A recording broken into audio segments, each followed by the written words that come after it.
Hello, નમસ્તે, સત શ્રી અકાલ, કેમ છો? વનક્કમ, કશો काय મંડલી માજી? હું છું ભાર્ગવ ગાયકવાડ, તમારો ટીચર, તમારો દોસ્ત. બી ફોર ભાર્ગવ, બી ફોર સેક્શન બી. આજે આપણે સેક્શન બી જોવાના છે. એક વાક્યમાં ઉત્તર આપો.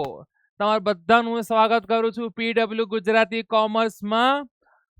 સેક્શન એ આપણે જોયો, બધાએ સરસ મજાનું સરસ મજાનું આઉટપુટ આપ્યું. વેરી ગુડ, બધાએ સરસ લખ્યું કર્યું છે. હવે સેક્શન બી તરફ આપણે આગળ વધી રહ્યા છે. એટલું યાદ રાખજો, બધા જ સેક્શન આવવાના છે.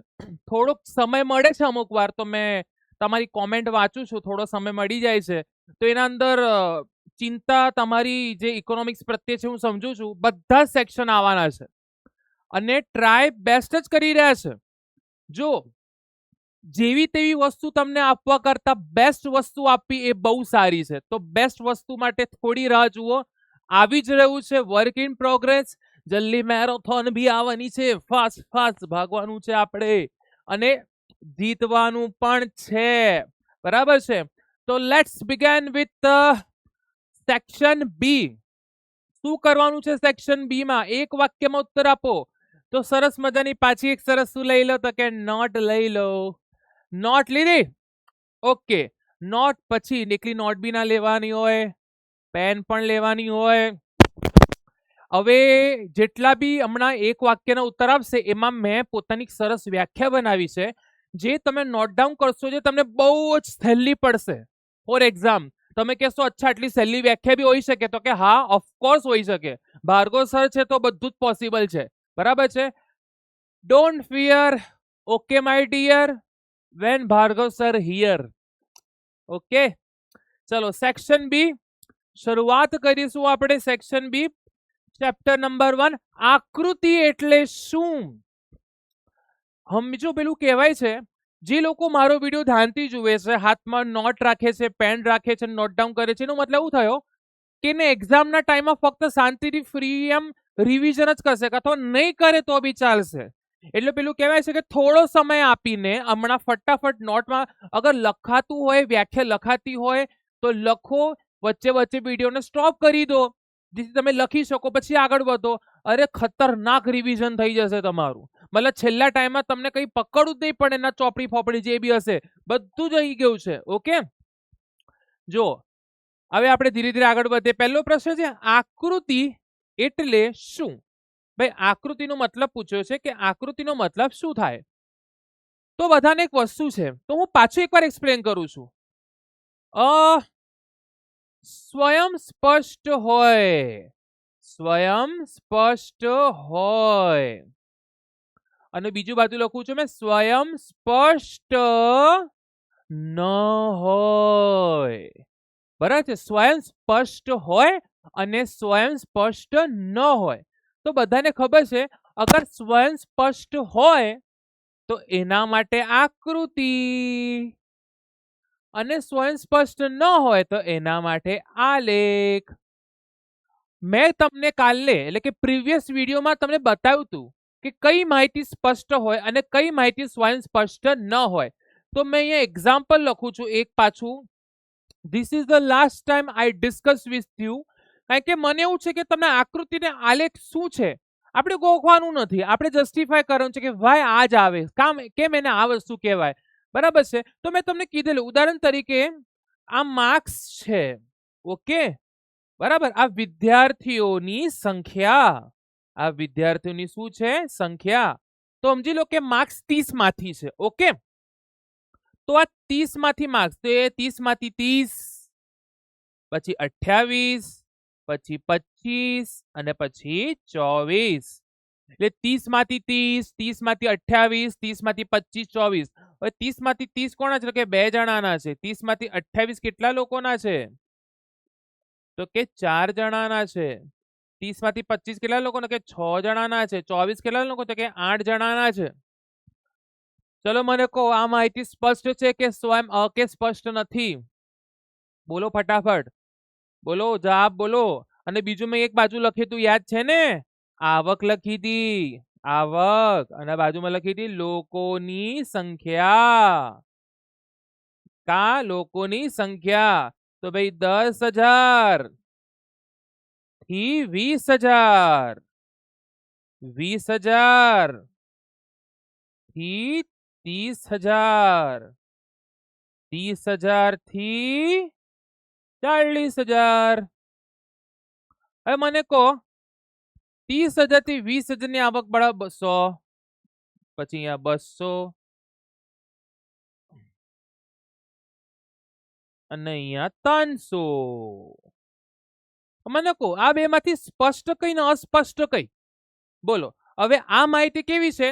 તો કે અસ્પષ્ટ છે. કેવી છે? અસ્પષ્ટ. અને આ માહિતી છે સ્પષ્ટ. કેમ સ્પષ્ટ છે એનું કારણ કહું તમને મેં. અહીંયા કહી દીધું છે કે 30 માર્ક્સ 2 જણાના જ છે, 28 માર્ક્સ તો 4 જણાના જ છે. અહીંયા સ્પષ્ટ કહી દીધું છે. બટ વેરેઝ એટલે કે અહીંયા જુઓ 10,000 થી 20,000 ની આવક વાળા 100 જણા છે, પણ આ 100 માંથી 12,000 ઇન્કમ કોની છે, 13,000 ઇન્કમ કોની છે, એ કશું ડિસ્ક્રાઇબ નથી કર્યું. ધેટ મીન્સ આ સ્વયં સ્પષ્ટ નથી. એનો મતલબ આના માટે જો આને કહું આપણે સતત બોલીશું કે અસતત, તો આપણે એને બોલીશું અસતત. આને શું બોલીશું આપણે? સતત. મેં કાલે MCQ માં બી શીખવાડ્યું હતું, આજે પાછું એકવાર એક વાક્યમાં શીખવાડું છું. બેટા આવું બહુ ઓછા લોકો છે વારંવાર રિપીટ કરશે, બરાબર છે, પણ કઈ નહીં, તમારે ખબર પડવા માટે આપણે કઈ પણ કરીશું. સો બી કેરફુલ. ચલો જો દેખાય બેટા? સમય પડી ગઈ, એકવાર જોઈ લેજો, બરાબર છે. આ અસતત છે, આ સતત છે, આ સ્પષ્ટ નથી માહિતી, આ માહિતી સ્પષ્ટ છે. ઓકે, હવે વ્યાખ્યા હવે આપણા માટે ઈઝી થઈ જશે. ઓકે, આ જોઈ લેજો બેટા. નાઉ આઈ રફ ધીસ. ચાલો, સ્વયં સ્પષ્ટ હોય તેવી અવલોકિત માહિતી પ્રતિનિધિત્વ. ઉદાહરણ તરીકે આજે રસ્તા પરથી આપણે બેટી બચાવો બેટી પઢાઓનું ચિત્ર જોયું, અથવા સ્વચ્છતા અભિયાનનું આપણે ચિત્ર જોયું, અથવા વોટ આપો એવું ચિત્ર કરતો વોટ જોયો. હવે મને કહો ફક્ત ચિત્ર દોરેલું છે, બીજું કશું કીધું નથી. હવે હાથ જોડતી છોકરીનો ફોટો અથવા ભણતી છોકરીનો ફોટો કશું લખે નહીં તો જોનારા સમજી જશે કે હા આ બેટી પઢાઓ અને બેટી બચાવ વિશે વાત કરી રહ્યા છે. અગર છોકરાઓ સ્કૂલના પ્રાંગણમાં ઝાડુ મારતા એક ફોટો છે તો બધા એનો સંદેશો લોકો ખબર પડી જશે કે સ્વચ્છતા રાખવાનો કંઈક સંદેશો આપી રહ્યા છે. તો એ ચિત્ર જે છે પ્રતિનિધિત્વ કરી રહ્યો છે કોઈ સંદેશાનું. કશું નહીં લખ્યું, પછી કોઈ આંગળી હોય અને ટીક માર્ક કરેલું હોય અને કશું નહીં લખે તો લોકો સમજી જશે અચ્છા આ વોટિંગનું કહી રહ્યા છે, કારણ કે વોટિંગ કરતી વખતે આ આંગળી પર નિશાની આપવામાં આવે છે. એટલે ચિત્ર પ્રતિનિધિત્વ કરી રહ્યો છે જે તે મેસેજનું. ઓકે, અવલોકિત જે જણાવેલી છે, બરાબર છે, એ માહિતીનો આપણે કોના દ્વારા પ્રતિનિધિત્વ કે ચિત્ર દ્વારા. જો આકૃતિ બી ચિત્ર છે ને આલેખ બી ચિત્ર છે. ઓકે, જો બીજો બી જોવાનો છે પણ ત્રીજો પહેલા જોઈ લો. સ્વયં સ્પષ્ટ ન હોય તેવી અવલોકિત માહિતીનું ચિત્ર દ્વારા પ્રતિનિધિત્વ. જો ઈઝી થઈ ગઈ ને વ્યાખ્યા. સ્વયં સ્પષ્ટ હોય તેવી અવલોકિત માહિતીનું ચિત્ર દ્વારા પ્રતિનિધિત્વ એટલે આકૃતિ, અને સ્વયં સ્પષ્ટ ન હોય તેવી અવલોકિત માહિતીનું ચિત્ર દ્વારા પ્રતિનિધિત્વ એટલે આલેખ. બોલો, ખબર પડી ગઈ? આ કેવી હોય? સ્વયં સ્પષ્ટ. આ કેવી હોય? સ્વયં સ્પષ્ટ ન હોય. આ કઈ આવૃત્તિ હોય? સતત. અને આ કઈ આવૃત્તિ હોય? અસતત. હવે ક્યારે કન્ફ્યુઝ થાવ નહીં. ડોન્ટ બી કન્ફ્યુઝ બબુઆ, સમજા કા નહીં? ઓકે, ચાલો. આલેખ દોરવા કે સમજવા. બેટા જ્યારે તમે આલેખ દોરો છો તો બધાને આલેખ તો ખબર જ છે. I hope so. એક્સ ધરી, વાય ધરી, 0, બરાબર આપણે દોરીએ છીએ. અહીંયા પ્રમાણ માપ લખીએ છે કે નહીં લખતા? અહીંયા ટાઇટલ લખીએ છે, એ બધું ખબર છે તમને. તો મને કહો જ્યારે તમે આલેખ દોરો છો તો તમને માપ કાઢતા આવડવું જોઈએ, બરાબર છે. અગર 24 છે તો 24 સુધી લઈ જતા આવડવું જોઈએ. બધા સ્તંભ વચ્ચે યોગ્ય સમયગાળો જળવાવો જોઈએ. સ્કેલ માપ યોગ્ય હોવું જોઈએ. એનો મતલબ શું કે આલેખ એવું છે કે જેને દોરવા માટે તમને સ્ટેટિસ્ટિકલ નોલેજ હોવું જરૂરી છે. આલેખ દોરવા અને સમજવા માટે. પણ આકૃતિ દોરવા માટે અગર મેં કુદરતી દ્રશ્ય દોરું છું તો મને જેટલાનો પહાડ બનાવો મેં બનાવી શકું છું. અગર મેં બેટી બચાવો બેટી પઢાઓ દોરી રહ્યો છું તો મને જેવી આકૃતિઓ જેટલા માપની દોર એટલી દોરી શકું છું. But when you draw graph એટલે કે તમે જ્યારે લેખ દોરો છો ત્યારે તમે જેટલાનું મન હોય એટલાનો સ્તંભ દોરી શકતા નથી. તમે યોગ્ય પ્રમાણ માપ જ લેવું પડે, યોગ્ય સ્કેલ માપ જ લેવું પડે. સ્તંભ વચ્ચે જેટલો સમયગાળો હોય એટલો જળવાવો જોઈએ. એટલે કે છે કે આલેખ દોરા સમજવા માટે આંકડા શાસ્ત્રનું જ્ઞાન જરૂરી છે. તો ફટાફટ આપણે આગળ વધીશું. આકૃતિ એટલે શું? સ્વયં સ્પષ્ટ હોય તેવી અવલોકિત માહિતીનું ચિત્ર દ્વારા પ્રતિનિધિત્વ. આલેખ એટલે શું? સ્વયં સ્પષ્ટ ન હોય તેવી અવલોકિત માહિતીનું ચિત્ર દ્વારા પ્રતિનિધિત્વ. અને આલેખ દોરા સમજવા માટે શાનું જ્ઞાન જરૂરી છે? આંકડા શાસ્ત્રનું. બેટા જેટલા બી એક વાક્ય કરાવશું ને એને સમજજો, બહુ ઉતાળ ના કરતા, વિડીયો ભગાઈ ના કરતા. આ જે એક વાક્યને પેલું કે સમજીને કરશું ને તો યાદ રહેશે. ગોખણ પટ્ટી કરશો તો ગભરાયા કરશો કે ભૂલી જવાશે. Be careful. વૃતાંશ આકૃતિ એટલે શું? તો બધા વૃતાંશ દોરેલો છે, નહીં દોરેલો એવું છે નહીં. આ જે માપ હોય છે બેટા 360 નું હોય છે, બરાબર છે. અને બધાને સૂત્ર બી નીચે આપેલું જ છે. કુલ માહિતીના પેટા વિભાગોને વર્તુળના અંશના પ્રમાણમાં દર્શાવવાથી આકૃતિને વૃતાંશ આકૃતિ કહેવાય. તો બધાને ખબર છે કે એક્ઝેક્ટ, આઈ હોપ સો કે મારું એક્ઝેક્ટ પેલું ગોળ નહીં આવતું, હું ટ્રાય કરું છું. ઓકે, એ બધાને ખબર છે એ આનું માપ કેટલું છે? તો કે આ ઓવરઓલ નું માપ એનું કેટલું છે? 360. પછી આપણે જેવું માપ આવે એવું એને અંદર પેટા વિભાગ કરીએ છીએ. યાદ છે કે નહીં યાદ? યાદ છે ને? તો આ પેટા વિભાગોનો ટોટલ કરશો તો સરવાળો કેટલો આવશે? 360 જ આવશે. કારણ કે આખું જે વર્તુળ છે શાનું બનેલું છે? 360. તો અંદર જે આ પેટા વિભાગો છે એનો સરવાળો કરશો તો કેટલો આવશે? 360. પણ આટલા ભાગનું દોરવાનું, આટલા ભાગનું દોરવાનું કેવી રીતે ખબર પડે? તો કે આ જે સૂત્ર છે, સૂત્ર છે વૃત્તાંશ એટલે પેટા મૂલ્ય અપોન કુલ મૂલ્ય ઇન્ટુ 360. તો સૂત્ર યાદ રાખજો. કુલ માહિતીના પેટા વિભાગોને વર્તુળના અંશના પ્રમાણે દર્શાવતી આકૃતિને શું બોલાય છે? વૃત્તાંશ આકૃતિ. યાદ રાખજો. સ્તંભ આકૃતિ એટલે શું? સ્તંભ આકૃતિ જો એક વસ્તુ કહું તમને, જેમાં સ્તંભ આવે ને, સ્તંભ, એને આપણે સ્તંભ આકૃતિ બોલાય. તો સ્તંભ આકૃતિના પ્રકાર કહું તમને. સાદી સ્તંભ આકૃતિ જેમાં સ્તંભ આવે છે, જો હું તમને કહું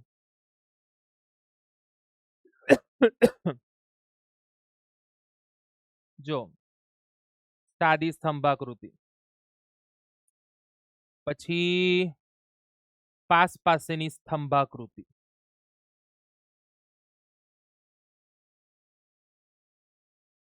પછી વિભાજિત સ્તંભાકૃતિ,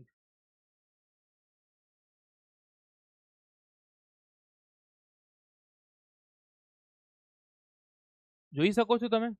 હવે ત્રણે ત્રણમાં શું આવે છે? તો કે સ્તંભ આવે છે, સાદી સ્તંભાકૃતિ, પાસેની સ્તંભાકૃતિ અને અંદર જે વિભાજન પડે છે, બરાબર છે. હવે આને કહેવાય સ્તંભાકૃતિ. હા, આને કહેવાય સાદી સ્તંભાકૃતિ, આને કહેવાય પાસેની સ્તંભાકૃતિ, આને કહેવાય વિભાજિત સ્તંભાકૃતિ. પણ છે તો સ્તંભાકૃતિ. કેમ? કારણ કે બધામાં સ્તંભ આવે છે. શું આવે છે? સ્તંભ. નાઉ વી મૂવ ટુ ફર્ધર. સ્તંભ આકૃતિ એટલે શું? તો મને બધા કહેજો. હમણાં બધા આલેખ જોયો મેં જે દોર્યો હોય એ જોઈ લેજો એકવાર. તો મેં જે સ્તંભ દોર્યા છે શાના પર દોરેલા છે? એક્સ ધરી પર કે વાય ધરી પર? તો કે એક્સ ધરી પર, જે આધાર કહેવાય. એક્સ અક્ષને આપણે સ્વતંત્ર ચલ બી કહીએ છીએ અને આધાર બી કહીએ છીએ.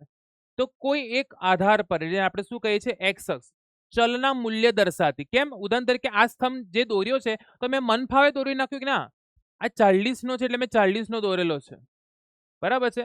આ 30 નો છે એટલે મેં 30 નો દોરેલો છે. એટલે ચલ, એટલે દરેક સ્તંભ બેટા મૂલ્ય દર્શાવે છે. અગર મેં એટલાનો સ્તંભ દોર્યો છે એનું કારણ છે કે 40 છે એટલે 40 નો સ્તંભ, આ 30 આ ચલનું મૂલ્ય બતાવે. દરેક સ્તંભ મૂલ્ય બતાવે છે, ચલનું મૂલ્ય, કે 40 નો, 30 નો સ્તંભ કે 80 નો સ્તંભ. દર્શાવતી આકૃતિને શું બોલાય છે? સ્તંભાકૃતિ. બેટા વ્યાખ્યા બહુ ઈઝી છે, નોટ ડાઉન કરી દેજો. કોઈ એક આધાર પર, જે આધાર એટલે શું? એક્સ ધરી, કોઈ એક આધાર પર ચલના મૂલ્ય દર્શાવતી આકૃતિને સ્તંભાકૃતિ કહે છે. વૃત્તાંશ શોધવાનું સૂત્ર પેટા મૂલ્ય અપોન કુલ મૂલ્ય ઇન્ટુ 360. ઓકે, ચલો આ તો આવડે. જ્યારે માહિતીને સતત આવૃત્તિમાં દર્શાવી ત્યારે શું દોરવામાં આવે છે? આલેખ. આ દોરી નાખજો. આ તો આવડવું જોઈએ. હવે આવડવું જોઈએ. સતત હોય તો આલેખ, અસતત હોય તો આકૃતિ. સ્વયં સ્પષ્ટ હોય તો આકૃતિ અને સ્વયં સ્પષ્ટ ન હોય તો આલેખ. આર્થિક વિકાસનો અર્થ સમયના લાંબા ગાળા દરમિયાન આવકના વધારાની સાથે લોકોની સુખાકારીમાં થતો વધારો. યાદ રાખજો. જો આજે તમને વિકાસ અને વૃદ્ધિ વચ્ચેનો મતલબ કહું. જો વિકાસ અને વૃદ્ધિ એટલે શું? તો યાદ રાખજો, ઉત્પાદનમાં વધારો થાય ને, ઉત્પાદન એટલે કોઈ બી ઉત્પાદન, લોખંડ છે, સ્ટીલ છે, અનાજ છે, તો ઉત્પાદનમાં વધારો થાય ને તો એને કહેવાય આર્થિક વૃદ્ધિ. અને ગરીબી ઘટે, રોજગારી વધે, બધાની આવક વધે, જીવન ધોરણ સુધરે, તો આને કહેવાય વિકાસ, ડેવલપમેન્ટ. શું બોલાય તેને? ડેવલપમેન્ટ. તો લખ્યું છે ને આવકના, મને કહો જ્યારે લોકોની આવક વધશે ને, લોકોની જ્યારે આવક વધશે તો એના સુખાકારીમાં તો વધારો થવા છે. અગર તમારી આવક 10,000 હતી, હવે 20,000 થઈ, 30,000 થઈ, 40,000 થઈ, તો તમે તમારી ખરીદ શક્તિમાં વધારો કરશો, તમે સારી વસ્તુ વાપરતા થશો, સુખ સગવડ વસ્તુ ભોગવતા થશો, તો ધીસ ઇઝ સુખાકારી. કે હવે એસી બી વાપરીએ છે, હવે 4 વ્હીલર બી ચલાવીએ છે, હવે ગીઝર બી યુઝ કરે છે, વોશિંગ મશીન બી યુઝ કરે છે, તો ધીસ ઇઝ અ સુખાકારી. પણ આ ક્યારે આવશે? When we have money. તો જ્યારે મની હોય તો હની હોય. મની હે તો હની હે, યાદ રાખી લો બેટા. મની હે તો હની હે, પૈસા હે તો કૈસાન હે. આર્થિક વિકાસ એટલે સમયના લાંબા ગાળા દરમિયાન આવકના વધારાની સાથે લોકોની સુખાકારીમાં થતો વધારો. અમુક લોકો કે સર પેલી વ્યાખ્યા ચાલશે, આર્થિક વિકાસ એ બહુપરિમાણીય પ્રક્રિયા છે. ચાલશે, પણ બે વ્યાખ્યા યાદ કરીને જાઓ તો સારું રહેશે. આ બી સહેલી છે, કે તકલીફ આપે એવી નહીં. બાળ મૃત્યુ દર વર્ષે પ્રત્યેક હજારે. આ 3 વાર બોલી દેવાનું. દર વર્ષે પ્રત્યેક હજારે, દર વર્ષે પ્રત્યેક હજારે, દર વર્ષે પ્રત્યેક હજારે, દર વર્ષે પ્રત્યેક હજારે. જીવતા જન્મેલા બાળકોમાંથી અગર એનું મૃત્યુ 1 વર્ષના અંદર થઈ જાય, મતલબ જે બાળક હતું તે બહુ અનહેલ્ધી હતું, કે 1 વર્ષ સુધી બી ટકી ન શક્યું. હવે આવું અગર કોઈ બાળક આજે જન્મે છે અને 1 વર્ષના અંદર એનું મોત થઈ જાય છે, મતલબ એ બાળક બહુ કુપોષિત હતું, હેલ્ધી નહોતું, એનું સ્વાસ્થ્ય સારું નહોતું, કે જેથી 1 વર્ષ બી જીવી ન શક્યું. તો આના કારણે બાળ મૃત્યુ દર વધે, વિચ ઇઝ નોટ ગુડ. આ આપણા આરોગ્યની સ્થિતિ બહુ કથળતી બતાવે છે, બગડતી બતાવે છે. તો દર વર્ષે પ્રત્યેક હજારે આ માપ થાય છે, પ્રત્યેક હજારે થાય છે. જીવતા, હા, પાછું એવું ના હોય છે કે મરેલો, તો એનો સમય જ ના થાય, એમ આવ્યો જ નહીં જીવનમાં, એટલે કે જીવતા જન્મેલા. દર વર્ષે પ્રત્યેક હજારે જીવતા જન્મેલા બાળકોમાંથી 1 વર્ષ સુધીમાં મૃત્યુ પામતા બાળકોનું પ્રમાણ, એટલે શું કહેવાય? બાળ મૃત્યુ દર. શું બોલાય તેને? બાળ મૃત્યુ દર. યાદ રાખજો, દર વર્ષે પ્રત્યેક હજારે જીવતા જન્મેલા બાળકોમાંથી 1 વર્ષ સુધીમાં મૃત્યુ પામતા બાળકોનું પ્રમાણ. દર વર્ષે પ્રત્યેક હજારે જીવતા જન્મેલા બાળકોમાંથી 1 વર્ષ સુધીમાં મૃત્યુ પામતા બાળકોનું પ્રમાણ એટલે બાળ મૃત્યુ દર. અપેક્ષિત આયુષ્ય, પેલા નામ પરથી ખબર પડે છે. અપેક્ષિત એટલે એક્સપેક્ટેડ. જ્યારે બાળક જન્મે ને તો કેટલાક વિદ્વાનો, નિષ્ણાંતો હેલ્થના, સ્વાસ્થ્યના, એના હેલ્થ પરથી પ્રિડિક્શન કરે. પ્રિડિક્શન, અપેક્ષા કે આટલું તો જીવશે. This is not a pure ભવિષ્યવાણી, પણ એના વજન પરથી, એની જે સિચ્યુએશન છે હાલના, એના પરથી થોડો અંદાજો લગા કે આટલું જીવશે. એટલે બાળકના જન્મ સમયે સમજી લો, બાળકના જન્મ સમયે તે કેટલા વર્ષનું આયુષ્ય ભોગવી શકશે તેવી અપેક્ષા, એને શું બોલાય છે? અપેક્ષિત આયુષ્ય. મેં તો બોલવામાં વ્યાખ્યા બોલી નાખી. બાળકના જન્મ સમયે તે કેટલા વર્ષનું આયુષ્ય ભોગવશે, મતલબ કેટલું જીવશે, કાં તો કેટલું એની આશા છે કે આટલું જીવશે, એને કહેવાય અપેક્ષિત આયુષ્ય. બાળકના જન્મ સમયે તે કેટલા વર્ષનું આયુષ્ય ભોગવી શકશે તેવી અપેક્ષા. બરાબર, આવું લખી શકાય. બાળકના જન્મ સમયે તે કેટલા વર્ષનું આયુષ્ય ભોગવી શકશે તેવી અપેક્ષાને અપેક્ષિત આયુષ્ય કહેવાય. રાષ્ટ્રીય આવક કરતા માથે રાખતો નિર્દેશક શા માટે ચડિયાતો છે? આઈ હોપ કે તમને બધાને ખબર છે. I hope. મેં કાલે એક એક્ઝામ્પલ લીધું, યાદ છે બધાને? ઉદાહરણ તરીકે અહીંયા 25,000 ની આવક છે, ઓકે, અહીંયા 10,000 ની આવક છે. તો તમે કહેશો કયું ગુડ, કયું સારું?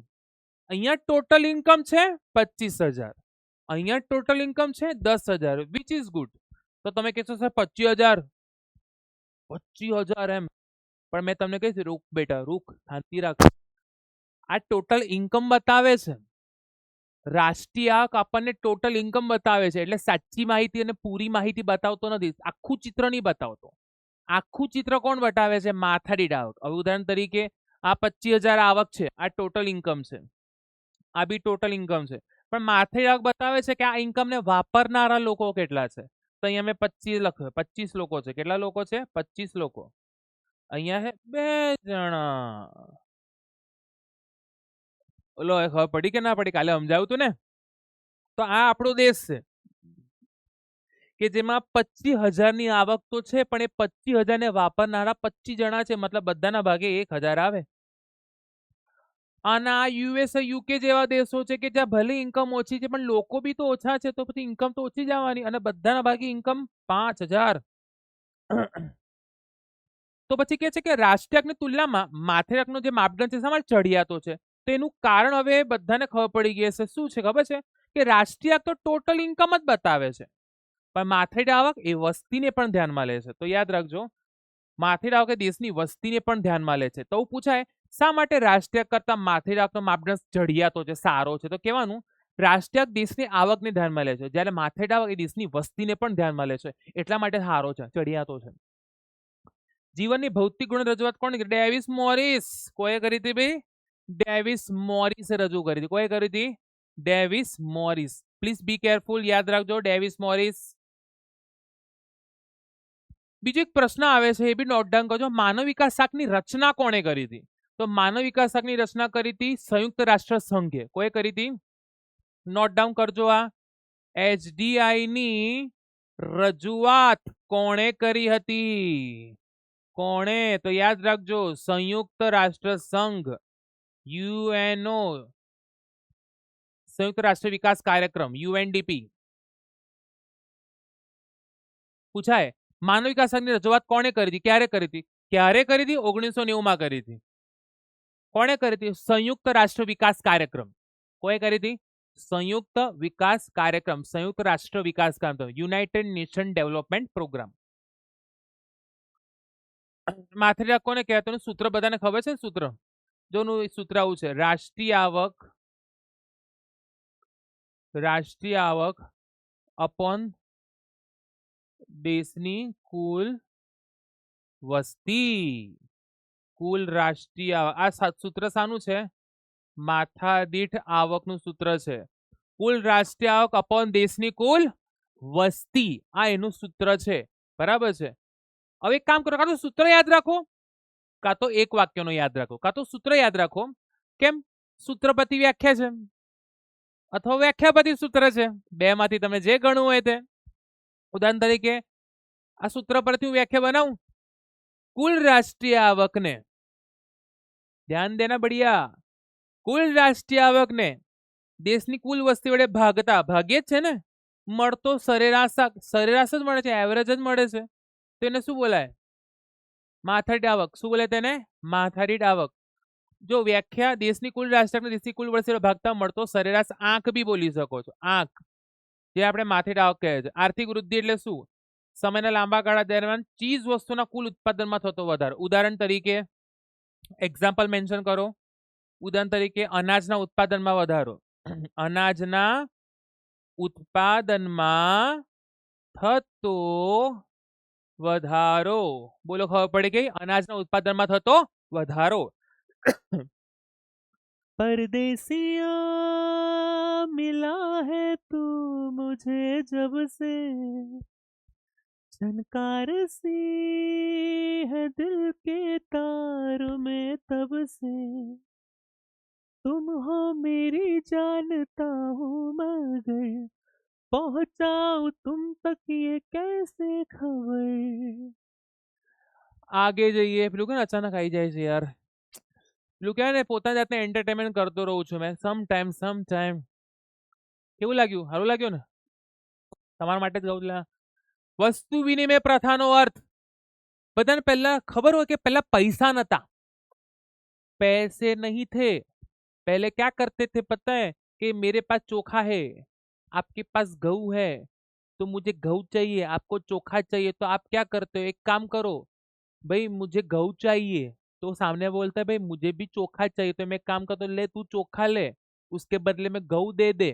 बराबर, ठीक है। तो ऐसे लेन देन होती थी, क्या होती थी? ऐसी लेन देन होती थी, जिसको हम बोलते हैं वस्तु विनिमय प्रथा, साटा प्रथा भी बोलते हैं उसको। का बोलते बबुआ? साटा प्रथा। वस्तु વિનિમય પ્રથાનો અર્થ વસ્તુ કે સેવાના બદલામાં અન્ય વસ્તુ કે સેવા મેળવવાની પ્રથા, કે ચોખા આપીને ઘઉં મેળવવા, ઘઉં મેળવીને ચોખા મેળવવા જેવી પ્રથાઓ. નાણાં પ્રકાર: વસ્તુ નાણું, પશુ નાણું, ધાતુ નાણું, કાગદી નાણું, પ્લાસ્ટિક નાણું, બેંક નાણું. અગર તમે મારા સાથે હમણાં 3 વાર બોલશો ને, મેં તમને ગેરંટી કહું છું મોડે થઈ જશે. તમે તૈયાર છો બધા? સાચું કહેજો. Are you ready? તો પહેલા મારા સાથે બોલજો 3 વાર. વસ્તુ નાણું, પશુ નાણું, ધાતુ નાણું, કાગદી નાણું, પ્લાસ્ટિક નાણું, બેંક નાણું. વસ્તુ નાણું, પશુ નાણું, ધાતુ નાણું, કાગદી નાણું, પ્લાસ્ટિક નાણું, બેંક નાણું. વસ્તુ નાણું, પશુ નાણું, ધાતુ નાણું, કાગદી નાણું, પ્લાસ્ટિક નાણું, બેંક નાણું. થઈ ગયું ને? તો મ્યુઝિક જ વાગવા લાગે, ડાયરેક્ટ ઠુમકા જ વાગવા લાગે મારો તો એવું છે. બરાબર. વસ્તુ નાણું, પશુ નાણું, ધાતુ નાણું, કાગદી નાણું, પ્લાસ્ટિક નાણું, બેંક નાણું. ફુગાવો એટલે શું? એટલે પહેલા વસ્તુ તરીકે, ઉદાહરણ તરીકે મારા પાસે ઘઉં હોય અને ઘઉંના બદલામાં ચોખા જોતા હોય, કાપડ જોઈતું હોય, ચપ્પલ જોઈતું હોય, ઘી જોઈતું હોય, વગેરે વગેરે જોઈતું હોય, તો ઘઉં એ પૈસા થાય. આજના જમાનામાં કેવું, આપણે 50 રૂપિયા આપીને કે 100 રૂપિયા આપીને કોઈ પણ વસ્તુ લઈ શકીએ છીએ. તે રીતે પહેલા વસ્તુ આપીને ઘણી બધી વસ્તુ લેતા હતા. તો વસ્તુને કયા સ્વરૂપે જોવામાં આવતું હતું? નાણું. ખબર પડી ગઈ? આજે કેવું, આપણે જે 50 ને 100 રૂપિયાને નાણું કહીએ છીએ, કારણ કે એના બદલામાં આપણે કંઈ પણ મળે છે જે આપણે ઈચ્છીએ છીએ. એ રીતે આપણા પાસે પહેલા જે હતું ને, ધારો કે હું ઘઉંનું ઉત્પાદન કરતો, તમારા પાસે ઘઉં હોય, તો ઘઉંના બદલામાં મને ચોખા જોઈતા હોય, કાપડ જોઈતું, ઘી જોઈતું, મને મળી શકતું હતું. એટલે ઘઉં એટલે વસ્તુ કોઈ પણ પર્ટિક્યુલર છે, એને એઝ અ નાણું જોવાતું હતું. એવું પશુ છે, ધાતુ છે, કાગદી છે, પ્લાસ્ટિક છે, બેંક નાણું. બરાબર. ચલો, ફુગાવો એટલે શું? આ તો બધા આવડ્યું. એલા ફુગાવો, ફુગ્ગો એ ભાવમાં સતત વધારો. ભાવમાં સતત વધારો થાય તો તેને શું બોલાય છે? ફુગાવો બોલાય છે. બરાબર. ખર્ચ પ્રેરિત ફુગાવો. બેટા આ જે અર્થ છે ને, બહુ બહુ બેસ્ટ છે. તમને બધાને ખબર છે ફુગાના મુખ્ય 2 કારણો છે: માંગમાં વધારો અને ખર્ચમાં વધારો. જો આપણે બધું કદાચ મેરેથોનમાં લઈશું. મેરેથોન આવી રહી છે, બી રેડી ફોર ધેટ. ખર્ચ વધવાને કારણે જો ફુગાવો સર્જાય તો તેને ખર્ચ પ્રેરિત ફુગાવો કહેવાય. ઉદાહરણ તરીકે કાચો માલ બહુ મોંઘો પડ્યો, વાહન વ્યવહારનો જે ખર્ચો છે વધારે આવે છે, પછી ઉત્પાદન ખર્ચ વધારે આવે છે, શ્રમિકોને ચૂકવવામાં આવતું વેતન બી વધારે ચૂકવવું પડે છે, વીજળી વધારે આવે છે. મતલબ આ બધું એવું છે જે ઉત્પાદન કરવા માટે થતું હોય અને આ બધું મોંઘું પડતું હોય, જેના કારણે આપણો ઉત્પાદન ખર્ચ મોંઘો થતા આપણે વસ્તુની કિંમત બી વધારીએ છીએ. સીધી વસ્તુ, અગર તમને મોંઘું પડશે, તમે સામે મોંઘું જ વેચવાનો છો, તો ખર્ચ વધવાના કારણે જો કિંમત વધે તો એને કહેવાય ખર્ચ પ્રેરિત ફુગાવો. અને માંગ બધાને યાદ જ છે, માંગ વધવાને કારણે જો ફુગાવો સર્જાય તો માંગ પ્રેરિત ફુગાવો કહેવાય. ઉદાહરણ તરીકે માંગ વધી તો જાય છે, પણ એના સામે પુરવઠો એટલે જલ્દી વધતો નથી. માંગ વધવા માટે તો વધી જાય છે, પણ પુરવઠો એટલે જલ્દી વધતો નથી. એટલે શું થાય છે ખબર છે? માંગ તો વધી જાય છે, પણ પુરવઠો એટલે જલ્દી વધતો નથી. તો બધાને ખબર છે ઇકોનોમિક્સ નો રૂલ છે, માંગ વધારે હોય અને પુરવઠો ઓછો હોય, આ માંગ, આ પુરવઠો, માંગ વધારે અને પુરવઠો ઓછો હોય તો વસ્તુની કિંમતમાં શું થાય? વધારો. તો ખર્ચ વધવાના કારણે જો ફુગાવો સર્જાય તો તેને ખર્ચ પ્રેરિત ફુગાવો કહેવાય. ખર્ચ વધવાના કારણે જો ફુગાવો સર્જાય તો તેને ખર્ચ પ્રેરિત ફુગાવો કહેવાય. ખર્ચ વધવાના કારણે જો ફુગાવો સર્જાય તો તેને ખર્ચ પ્રેરિત ફુગાવો કહેવાય. અને માંગ વધવાના કારણે જો ફુગાવો સર્જાય તો તેને માંગ પ્રેરિત ફુગાવો કહેવાય. બોલો, ખબર પડી ગઈ? માંગ વધવાના કારણે જો ફુગાવો સર્જાય તો તેને માંગ પ્રેરિત ફુગાવો કહેવાય. ખર્ચ વધવાના કારણે જો ફુગાવો સર્જાય તો તેને શું બોલાય? ખર્ચ પ્રેરિત ફુગાવો. અગર એટલું ફુગાવો પૂછ્યું છે તો તમે સિમ્પલ ડેફિનેશન લખી શકો છો, પણ તમને પૂછે લર્નરના મતે, પીગુના મતે, તો યુ હેવ ટુ રાઇટ. ધારો કે લર્નરના મતે પૂછે તો તમે પેલી વ્યાખ્યા લખવી પડે કે વસ્તુના પુરવઠા કરતા તેની વધારે પ્રમાણમાં માંગ થાય છે તો તે સ્થિતિને ફુગાવો કહે છે. અગર તેને પીગુ કહે તો વાસ્તવિક આવક કરતા નાણાકીય આવક વધારે ઝડપથી વધે તો એને ફુગાવો કહે છે. અને કેસ પૂછાય તો ફુગાની સાચી સ્થિતિ સાધનો અને પૂર્ણ રોજગારી પછી પણ નાણાકીય આવક વધે તો સર્જાય છે. શું? તો કે ફુગાવો. માર્શલના મતે નાણાંનો અર્થ આપો. માર્શલ એટલે કે છે માર્શલના મતે જ આપો, નાણાંનો અર્થ આપો. અગર તમે એકલું નાણાંનો અર્થ કીધું કે એકલું નાણાંનો અર્થ, then you can write any definition. પણ ડેફિનેશન મારા ખ્યાલથી બે જ છે, એક તો માર્શલના મતે છે અને બીજું રોબર્ટસનના મતે છે. તો રોબર્ટસને કઈ આવી વ્યાખ્યા આપી છે કે વસ્તુ કે સેવાના બદલામાં જે સર્વ સ્વીકૃત છે. કાલે આપણે MCQ માં જોયું હતું, યાદ છે કે નહીં યાદ? MCQ માં આપણે જોયું હતું કે વસ્તુ કે સેવાના બદલામાં આજે આપણે શું આપીએ છીએ, તો કે નાણાં, રૂપિયા. તો એ સર્વ સ્વીકૃત છે, બધે સ્વીકારે છે, જે નાણું છે, એવું રોબર્ટસન કહે છે. માર્શલ કહે છે કોઈ પણ સમય કે સ્થળે કોઈ સંશય કે વિશેષ, સંશય એટલે ખાસ સંશોધન નહીં કરતા. આજે આપણે 500 રૂપિયાની નોટ આપે તો વધારે વધારે કોઈ આવું જોશે, બસ પછી એવું કહેશું બરો લેબમાં મોકલો તો બરાબર છે કે નહીં. હા ભાઈ, એવું તો નહીં કરે. એટલે આજે મને કહો 10 રૂપિયાની નોટ છે કે 100 રૂપિયાની નોટ છે કે 500 રૂપિયાની નોટ છે, કોઈ પણ સમય યુઝ કરી શકે છે, કોઈ પણ સ્થળ યુઝ કરી શકે છે, કોઈ બંધન નથી, કોઈ વિશેષ તપાસ વિના જેના દ્વારા વસ્તુ કે સેવાનું વિનિમય થઈ શકે છે તે નાણું છે. કોઈ પણ સમય કે સ્થળે કોઈ સંશય કે વિશેષ તપાસ વિના જેના દ્વારા વસ્તુ કે સેવાનો વિનિમય થઈ શકે છે તે નાણું છે. બરાબર છે? કોઈ પણ સમય કે સ્થળે કોઈ સંશય કે વિશેષ તપાસ વિના જેના દ્વારા વસ્તુ કે સેવાનો વિનિમય થઈ શકે છે તે કા હે? નાનું હે. Bank rate. Yes, I just love this topic. હું તમને સમજાઈશ આજે. વેપારી બેંકો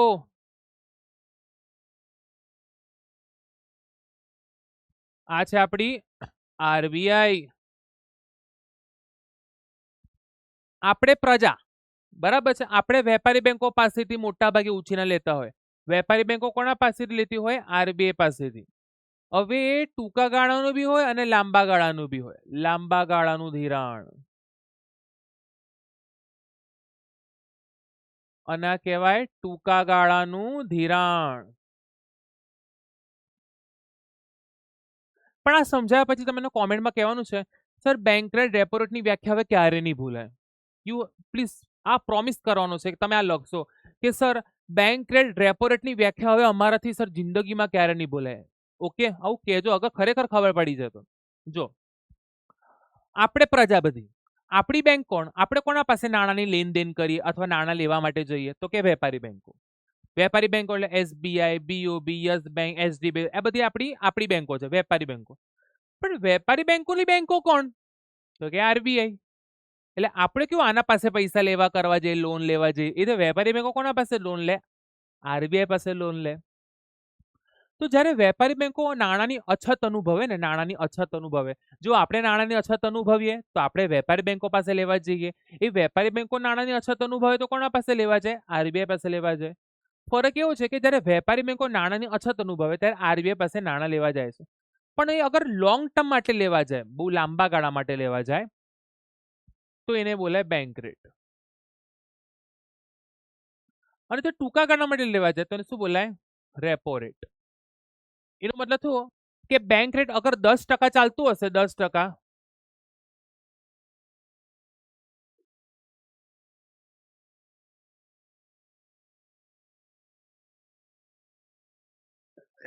અને રેપો રેટ 8%, 6% ચાલતું, સમજી લો. આ જસ્ટ ટેક એન એક્ઝામ્પલ.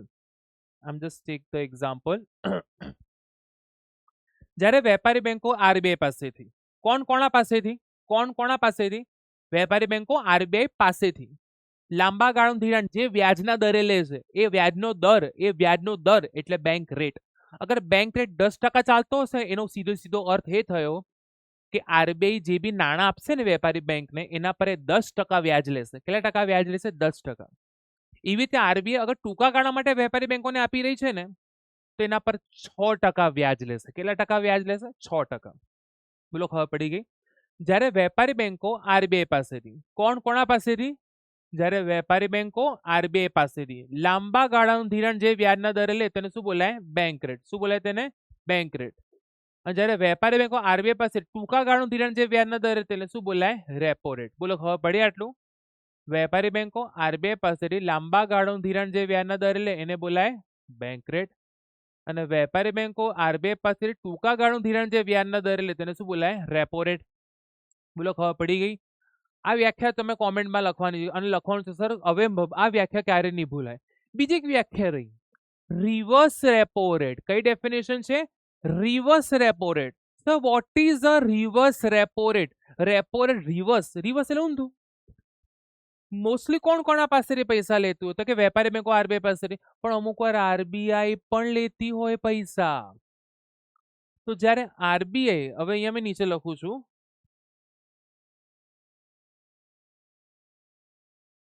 જ્યારે આરબીઆઈ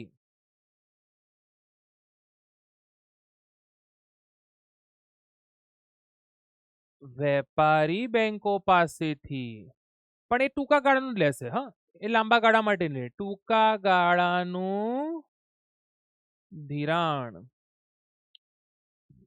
તો એને શું બોલે ખબર છે? Reverse repo rate. હવે નહીં ભૂલે, હવે ક્યારે નહીં ભૂલે. જ્યારે આરબીઆઈ વેપારી બેંકો પાસેથી ટૂંકા ગાળાનું ધિરાણ જે વ્યાજના દર લે તેને શું બોલે? રિવર્સ. રિવર્સ એટલે ઊંધું. હવે આરબીઆઈ વેપારી બેંકો પાસેથી નાણાં રહી છે, બરાબર છે બેટા? આ તમારા જેના પાસે મારી આવી નોટ્સ નથી ને, તમે હમણાં પોઈન્ટ બુકમાં તમે બેટા તમે કશે નોટમાં લખી દો કે સર આવી રીતે સમજાવ્યું છે. જિંદગીમાં તમને ક્યારે ડેફિનેશન નહીં ભૂલાય, જિંદગીમાં, બરાબર છે? તો લખી દેજો, વેપારી બેંકો આરબીઆઈ પાસે લાંબા ગાળાનું ધિરાણ લે તો બેંક રેટ, વેપારી બેંકો આરબીઆઈ પાસે ટૂંકા ગાળાનું ધિરાણ લે તો રેપો રેટ. આરબીઆઈ વેપારી બેંકો પાસે લે અને ટૂંકા ગાળાનું લેશે, એ ટૂંકા ગાળાનું જ હશે ખાલી. તને શું બોલે? Reverse repo rate. Okay, now V move to further. ચલો, થેન્ક્સ. બેંક રેટ, ચલો બધાને ખબર છે, જ્યારે વેપારી બેંકો આરબીઆઈ પાસેથી, જ્યારે વેપારી બેંકો આરબીઆઈ લાંબા ગાળાનું ધિરાણ જે વ્યાજના દરે લે છે તેને બોલાય bank rate. Reverse repo rate કોને બોલાય? જ્યારે આરબીઆઈ વેપારી બેંકો પાસેથી ટૂંકા ગાળાનું ધિરાણ જે વ્યાજના દરે લે તેને શું બોલાય? Reverse repo rate. વિશ્વની સૌપ્રથમ બેંકની સ્થાપનાનું નામ જણાવો. કોમેન્ટ સેક્શનમાં બધાએ બહુ સરસ સાચો જવાબ આપ્યો છે. Very good. વિશ્વની સૌપ્રથમ બેંક સ્થપાયેલું નામ છે બેંક ઓફ બાર્સિલોના, જે સ્પેનમાં સ્થપાઈ હતી. ક્યારે સ્થપાઈ હતી? સ્પેનમાં. નાણાકીય નીતિના ગુણાત્મક સાધનો એટલે શું? જો આની વ્યાખ્યા ને આટલી મોટી મોટી લખવાની જરૂર નથી, હું તમને કહું છું આની વ્યાખ્યા. આ જરા મેં ચેન્જ કરવાનું રહી ગયું છે, સમયનો અભાવ હતો. ગુણાત્મક સાધનો એટલે એવા સાધનો જે અર્થતંત્ર પર એક સરખી અસર પહોંચાડતા નથી. ગુણાત્મક સાધનો એટલે એવા સાધનો જે અર્થતંત્ર પર એક સરખી અસર, જો યાદ રાખજો, ગુણાત્મક સાધનો એટલે એવા સાધનો જે અર્થતંત્ર પર એક સરખી અસર પહોંચાડતા નથી. આ વ્યાખ્યા લખવાની છે. જો મેં તમને ડિસ્કસ કર્યું, 5 વર્ષથી બોન્ડના પેપર ચેક કરવા માટે જોઉં છું, તો જે જગ્યા પર અમે પેપર ચેક કરીએ છીએ એ જગ્યા પર ઇકોનોમિક્સના બી પેપર ચેક થતા હોય છે, તો એના આન્સર શીટ મેં જોઉં છું. તો ઓસીએમના આન્સર શીટ જોઉં છું, ઇકોનોમિક્સના આન્સર શીટ જોઉં છું. ગુણાત્મક સાધનો એક માર્કમાં પૂછાઈ ગયું છે, તેમાં આ જવાબ લખેલો યોગ્ય ગણાયો છે.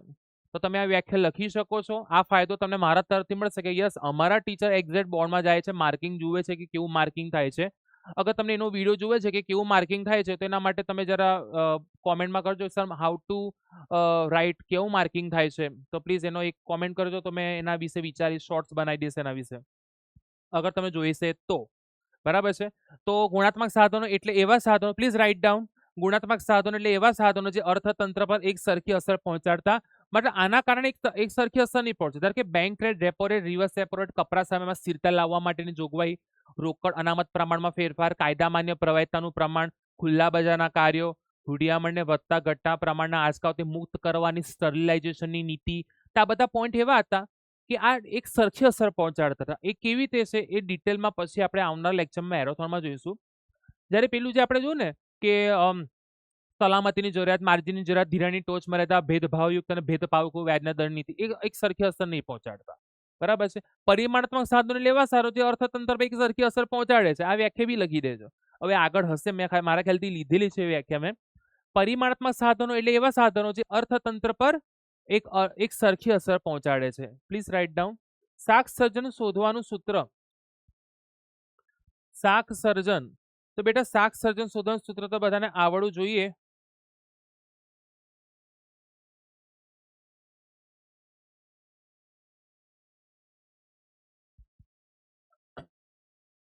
પ્રાથમિક થાપણ ગુણ્યા 1/, રોકડ અનામતનું પ્રમાણ. Most IMP. પ્રાથમિક થાપણ ગુણ્યા, ઉદાહરણ તરીકે તમે જે પૈસા જમા કરાવો ને એ બેંક માટે પ્રાથમિક થાપણ છે. ઓકે, ગુણ્યા 1/, જે CRR, જેને આપણે બોલીએ છીએ cache reserve ratio. Cache reserve. તમને એક વસ્તુ કહું તમને, આ જે મેં સોલ્વ કરાવ્યો છે ને એને સોલ્વ કરવા ખતરનાક હતા. આજે એક પ્રશ્નમાં 3-4 MCQ ને એક વાક્ય બી સોલ્વ થઈ રહ્યું. ઉદાહરણ તરીકે CRR નું ફૂલ ફોર્મ આવી ગયું. મેં ફૂલ ફોર્મ ને એક અલગથી વિડીયો લેવાનું વિચારી રહ્યો છું. મને OCM માં અને તમે કદાચ નોટિસ કરશો તો OCM માં અને ઇકોનોમિક્સમાં બી ફૂલ ફોર્મ નહીં લીધા, કારણ કે મેં એનો અલગથી એક નાનો વિડીયો બનાવી દઈશ કે તે બી ઊંચા મુકાઈ જાય, કારણ કે એક ફૂલ ફોર્મ તો આવશે, એક એના કરતાં બી વધારે હોઈ શકે છે. તો પ્રાથમિક થાપણ ગુણ્યા 1 ના છેદમાં, એટલે આખો વિડીયો જુઓ, ફક્ત એટલા પ્રશ્ન ના જો, કારણ કે એક પ્રશ્ન સાથે બીજા 3 પ્રશ્ન બી સોર્ટ આઉટ થઈ રહ્યા છે, એ યાદ રાખજો. પ્રાથમિક થાપણ ગુણ્યા 1 ના છેદમાં રોકડ અનામતનું પ્રમાણ. આ સૂત્ર બેટા હંમેશા યાદ રાખજો. ઓકે, તો આને આપણે પોતાની જગ્યા પર પાછું લાવી દઈએ. આવી જાઓ ભાઈ, अपनी जगह पे खड़े हो जाओ. ચાલો, okay, done. Cache reserve ratio, રોકડ આમદનું પ્રમાણ. આરબીઆઈ નું રાષ્ટ્રીયકરણ કાલે જ આપણે કીધું 1 જાન્યુઆરી 1949. યાદ રાખજો, દેશની ક્યારે થઈ? રાષ્ટ્રીયની. દેશની ક્યારે થઈ? 1949. એનો જન્મ ક્યારે થયો હતો? 1935. ક્યારે થયો હતો? 1935. અને દેશની ક્યારે થઈ હતી? 1949. કાલે વાત કરી. ચલણી સિક્કાઓ કોણ બહાર પાડે છે? કોણ પાડે છે ચલણી સિક્કાઓ બહાર? ચલણી ભારત સરકારનું નાણું ખાતું. ખાલી 1 રૂપિયાની કાગડી નોટ જોઈ હતી કે નથી જોઈ? યસ, ભારત સરકારનું ચલણી સિક્કા, ભારત સરકારનું નાણું ખાતું. બાકી બધું કોણ બહાર પાડે છે? તો કે આરબીઆઈ. रोकड़ अनामत प्रमाण એટલે શું? CRR. फुल फॉर्म का है उसका बेटा? CRR का कैश रिजर्व्ड रेशियो. શું બોલે તેને? કેશ જેને રિઝર્વ રાખે છે એવો રેશિયો કેટલો ચાલતો હોય. ઓકે, જો આ બધું છોડો, અહીંયાથી જુઓ. વેપારી બેંકોએ પોતાની પ્રાથમિક થાપણ, હજુ કહું છું, તમે બેંકમાં જઈને જે પૈસા જમા કરાવો છો ને FD માં અથવા સેવિંગ એકાઉન્ટમાં, રિકરિંગમાં, એ બેંક માટે પ્રાથમિક થાપણ છે. ઓકે, ઉદાહરણ તરીકે આજે મેં બેંક ઓફ બરોડામાં 10,000 રૂપિયા જમા કરાયા, તો એ 10,000 બેંકની પ્રાથમિક થાપણ ગણાશે. એ પ્રાથમિક થાપણમાંથી ઉદાહરણ તરીકે CRR 20% ચાલતો હોય તેમાંથી 2,000 સાઈડ પર કાઢી મૂકશે, 8,000ની લોન જવા દેશે, પછી એ પ્રોસેસ આગળ કરતી રહેશે, જેને આપણે શાક સર્જન કહીએ છીએ. વેપારી બેંકોએ પોતાની પ્રાથમિક થાપણના અમુક ટકા અનામત રાખીને બાકીના રકમમાંથી જે ધિરાણ આપવામાં આવે છે તેને તે પ્રમાણે આપણે રોકડ અનામત કહે છે. શા માટે? ઉદાહરણ તરીકે અગર સર મેં 10,000 બેંકમાં જમા કરાવું છું, તે 10,000નું બેંક બીજાને લોન કેમ નહીં જવા દેતી? કેમ પોતાના પાસે થોડા રાખે છે? તેના 2 કારણ છે. પહેલું કારણ આરબીઆઈ નો રૂલ્સ છે કે તમે પોતાના પાસે કેટલાક કેશ રિઝર્વ રાખવાના છે. રિઝર્વ એટલે અનામત તરીકે. રિઝર્વ નો મતલબ થાય ગુજરાતી અનામત. શું? તો કે રોકડા કેટલાક અનામત રાખવાના છે. હવે એ જે ટકા હોય ને બોલે રોકડ અનામતનું પ્રમાણ, ટકા. હવે આરબીઆઈ નો રૂલ્સ છે અને એનું રિઝલ્ટ શું છે તેનું બીજું કારણ કહું કે જ્યારે ઘણા બધા થાપણદારો, એટલે આપણે થાપણદારો થયા ને, ડિપોઝિટર્સ, તો આપણે પોતાના પૈસા જ્યારે પાછા ઉપાડવા માટે જઈએ ત્યારે બેંક પાસે આપણને આપવા માટે હોવા જોઈએ. પછી મેં જેવું કીધું એવું થોડી કે તમારા પૈસા લોન તરીકે આપી દીધા, એવું થોડી બોલવાની છે. એટલા માટે તો પ્રાથમિક થાપણના અમુક ટકા અનામત રાખીને સાઈડ પર કાઢીને બાકીના રકમમાંથી લોન જવા દે, એ દરને શું બોલાય? રોકડ અનામતનું પ્રમાણ. તો 2 વાર વ્યાખ્યા બોલીશું. વેપારી બેંકોએ પોતાની પ્રાથમિક થાપણના અમુક ટકા અનામત રાખીને બાકીના રકમમાંથી જે ધિરાણ આપવામાં આવે છે તેને શું બોલાય છે? રોકડ અનામતનું પ્રમાણ. ઓકે, વેપારી બેંકોએ પ્રાથમિક થાપણના અમુક ટકા અનામત રાખીને બાકીના રકમમાંથી ધિરાણ જવા દે તેને શું બોલાય? રોકડ અનામતનું પ્રમાણ. આ વ્યાખ્યા મેં સરસ લખી છે, આ બધા આ જ લખજો. બાકી બહુ મોટી ડેફિનેશન જોવા મળે છે. You don't need to write the long definition, આપણે તો મીનિંગ સમજાવજો. અર્થતંત્રમાં નાણાંની માંગ અને નાણાંના પુરવઠાનું સંચાલન અને નિયંત્રણ. જો નાણાંની માંગ અને નાણાંનો પુરવઠો બંને સરખા હોવા જોઈએ. આનું વધારે જે ફર્ધર ડિસ્કશન છે હું મેં મેરેથોનમાં લેવાનો છું લાઈવ, જેથી મને બી તમારો રિસ્પોન્સ જોવાની મજા આવે. જો નાણાંની માંગ અને નાણાંનો પુરવઠો જેટલો હોવો જોઈએ ને એટલો જ હોવો જોઈએ. પેલું કહે ને કે દરેક વસ્તુની અતિશયોક્તિ સારી નહીં. ઉદાહરણ તરીકે દૂધ પીવું સારું છે, પણ જો વધારે પડતું દૂધ પીશો તો ઝાડા થઈ જશે. અને જો ઓછું પીશો તો ખામી આવશે. બરાબર છે?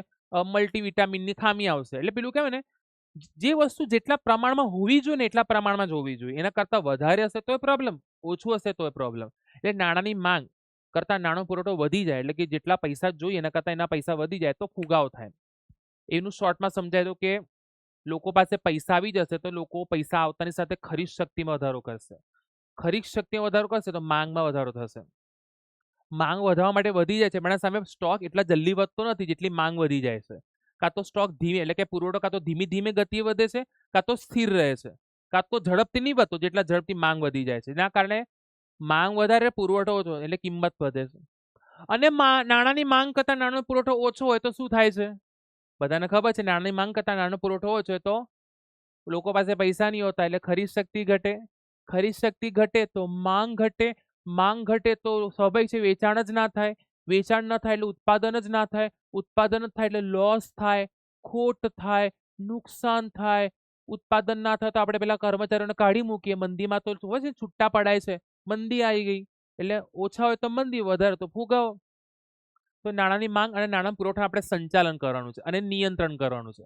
એટલે વધારે બી નહીં, ઓછું બી નહીં. બોલો ખબર પડી કે ના પડી? ઓકે. જનધન યોજના મોસ્ટ ટાઈમ 28 ઓગસ્ટ 2014. ટીક કરી દેજો બેટા. મોસ્ટ ટાઈમ ભારતમાં જનધન યોજનાની સંચાલન કોણ કરે છે? 28 ઓગસ્ટ 2014. અમુક એક વાક્ય કેવા છે મેં લખવાનું કહી રહ્યો છું તે લખજો. પરિમાણાત્મક સાધનો મેં યાદ કરાવું છું. દરેક વસ્તુ હું બોલું નહીં, તમે જાતે નોટ ડાઉન કરવું પડશે બેટા. 28 ઓગસ્ટ 2014 યાદ રાખજો. 28 ઓગસ્ટ 2014 જનધન યોજના. જનધન લોકોને ધન આપવાની યોજના. સાપેક્ષ ગરીબીને માપવા કઈ પદ્ધતિ ઉપયોગમાં છે? 3 છે. આવક જૂથોની રચના, લોરેન્જ વક્ર, ગિની ગુણોત્તર. આની કોઈ એક્સપ્લેનેશન આપેલું નથી એટલે આપણે ફક્ત એના નામ યાદ રાખવાના છે. આવક જૂથોની રચના, લોરેન્જ વક્ર, ગિની ગુણોત્તર. આટલું યાદ રાખવાનું છે. હવે ચાલો સાપેક્ષ ગરીબીનો અર્થ આપો. જો સાપેક્ષ ગરીબી બધાને જ ખબર છે, એક વર્ગની તુલનાએ બીજા વર્ગની ગરીબી હોવાની સ્થિતિ. બરાબર છે. હવે ઉદાહરણ તરીકે કોઈ વ્યક્તિની 10,000 આવક છે, બીજા વ્યક્તિની 20,000 આવક છે, ત્રીજા વ્યક્તિની 30,000 આવક છે, તો તમે જોઈ શકો છો એ, બી અને સી. એ વ્યક્તિની આવક 10,000, બી વ્યક્તિની આવક 20,000, સી વ્યક્તિની આવક 30,000.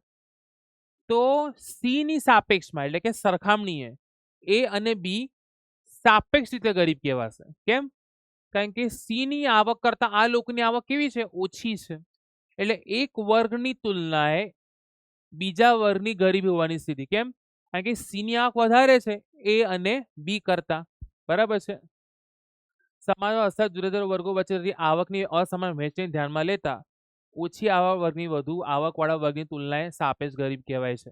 તો આટલી મોટી વ્યાખ્યા લખવી જરૂર છે? મારા ખ્યાલથી નહીં. મારા ખ્યાલથી વ્યાખ્યા આવી હોવી જોઈએ, એક વર્ગની તુલનાએ બીજા વર્ગની ગરીબ હોવાની સ્થિતિને સાપેક્ષ ગરીબી કહેવાય. આ બી ચાલશે. એક વર્ગની તુલનાએ બીજા વર્ગની ગરીબી હોવાની સ્થિતિ. ગરીબી રેખા. જો ગરીબી રેખા એટલે શું?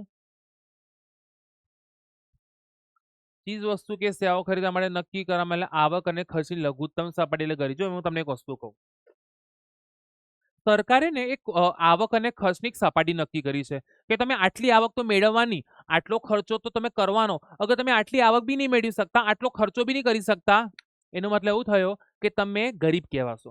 સરકાર ઉદાહરણ કહે કે તમે 5,000 આવક તો મેળવી જ પડશે, તમે 3,000 ખર્ચો તો કરવો જ પડશે. અને જો વ્યક્તિ 5,000 આવક બી ના મેળવી શકતો હોય, 3,000 ખર્ચો બી ન કરી શકતો હોય, તો આ એક લીટી છે.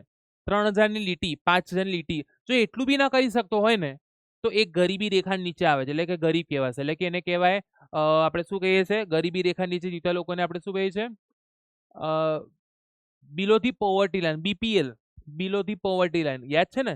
બિલો ધી ગરીબી રેખા નીચે જીવતા લોકો. તો જીવન જરૂરી ચીજ વસ્તુ કે સેવાઓ ખરીદવા માટે નક્કી કરવામાં આવેલ આવક કે ખર્ચની લઘુત્તમ સપાટી એટલે ગરીબી રેખા. ખેતી ક્ષેત્રે ખેડૂતોને પાક નિષ્ફળતાના જોખમથી રક્ષણ આપવા માટે સરકારે કઈ યોજના શરૂ કરી? બહુ સરસ યોજના કરી છે. એકચ્યુઅલમાં એમાં એવું કીધું છે સરકાર કહે છે કે ખેડૂતની આવકનું સાધન શું? તો કે ખેતીની આવક. પણ જો એ ખેતી જો બરાબર ન થાય તો એ કેવી રીતે જીવશે? એની આવક જ નહીં. એટલે એવું કહેવા માંગે છે કે સરકારે એ લોકો માટે એક યોજના કાઢી જેનું નામ છે પ્રધાનમંત્રી ફસલ. ફસલ એટલે શું? પાક. પ્રધાનમંત્રી ફસલ બીમા યોજના. એને આપણે શોર્ટમાં એવું કહે છે PMFBY. જ્યારે ફૂલ ફોર્મમાં તમને પીએમ આવે ને પીએમ, તેનો મતલબ પ્રધાનમંત્રી સમજી લેવાનું. પહેલા તો પીએમ નો મતલબ પ્રધાનમંત્રી. શું બોલાય? પ્રધાનમંત્રી. એફ એટલે ફસલ અને હે ને હિન્દીમાં બીમા બોલાય. વીમા નહીં, બીમા બોલાય. બીમા યોજના. બરાબર છે. ખેતી ક્ષેત્રે ખેડૂતોને પાક નિષ્ફળતાના જોખમથી રક્ષણ આપવા માટે પ્રધાનમંત્રી ફસલ બીમા યોજના શરૂ કરવામાં આવી છે.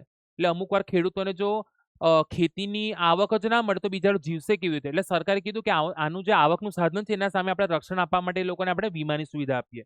બોલો, પ્રધાનમંત્રી ફસલ બીમા યોજના. શું બોલાય તેને? પ્રધાનમંત્રી ફસલ બીમા યોજના. પ્રધાનમંત્રી ફસલ બીમા યોજના. પ્રશ્ન બી વાંચજો. ખેતી ક્ષેત્રે ખેડૂતોને પાક નિષ્ફળતાના જોખમથી રક્ષણ આપવા માટે ગરીબી રેખાની વ્યાખ્યા. જીવન જરૂરી ચીજ વસ્તુ કે સેવાઓ ખરીદવા માટે નક્કી કરવામાં આવેલ આવક કે ખર્ચની લઘુત્તમ એટલે કે મિનિમમ સપાટી જે નક્કી કરવામાં આવે એને બોલાય ગરીબી રેખા. તેંડુલકર સમિતિ ગરીબી રેખા નક્કી કરે કયા ખર્ચનો પણ સમાવેશ કર્યો છે? પેલો તેંડુલકર કહે છે કે ફક્ત આવક ઓછી હોય પેલો ગરીબ છે એવું નહીં, બીજી બધી વસ્તુ બી સમાવેશ કરો. બહુ જોરદાર વાત કરી છે.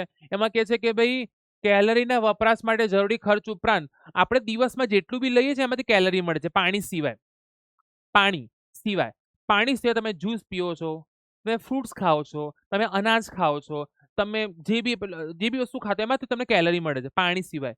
તો તમે કેટલી કેલરી લેવી જોઈએ દિવસમાં? કેલરીના વપરાશ માટે જરૂરી ખર્ચ ઉપરાંત શિક્ષણ અને સ્વાસ્થ્ય એટલે માણસની આર્થિક પ્રગતિ તો થવી જોઈએ પણ સામાજિક પ્રગતિ બી થવી જોઈએ. એ સાચી પ્રગતિ છે. એને ગરીબી રેખા કહેવામાં આવે છે. એવું કે છે એને ગરીબી રેખામાં સમાવેશ કરેલ છે. તેંડુલકર સમિતિએ ગરીબી રેખા નક્કી કરવા કયા પ્રકારના ખર્ચનો સમાવેશ કરેલ છે? યાદ રાખજો, તેંડુલકર સમિતિએ ગરીબી રેખાનો કેલરી વપરાશ માટે જરૂરી ખર્ચ ઉપરાંત શિક્ષણ અને સ્વાસ્થ્ય માટેના ખર્ચનો સમાવેશ ગરીબી રેખામાં કરેલ છે. ડ્રેન ઓફ બ્રેન એટલે શું? ડ્રેન ઓફ બ્રેન એટલે શું? તો હું તમને એક વસ્તુ કહું, ડ્રેન ઓફ બ્રેન નો મતલબ શું થાય? જો મારી વાત બહુ ધ્યાનથી સાંભળજો. જ્યારે બ્રિટિશ સરકાર હતી, અંગ્રેજો હતા, જ્યારે અંગ્રેજો હતા ત્યારે અંગ્રેજો આપણા પાસે બધું સોનું લઈને જતી રહી. આપણો જે સોને કી ચીડિયાના નામે ઓળખાતો હતો, આપણા પાસે બધું સોનું લઈને ગઈ. એને કહેવાય ડ્રેન ઓફ ગોલ્ડ. એટલે બધું ગોલ્ડ જતું રહ્યું, નુકસાનમાં ગયું, બધું જતું રહ્યું. હવે આપણા દેશમાં અભ્યાસક્રમ એટલો સારો નથી જેવો હોવો જોઈએ એવો.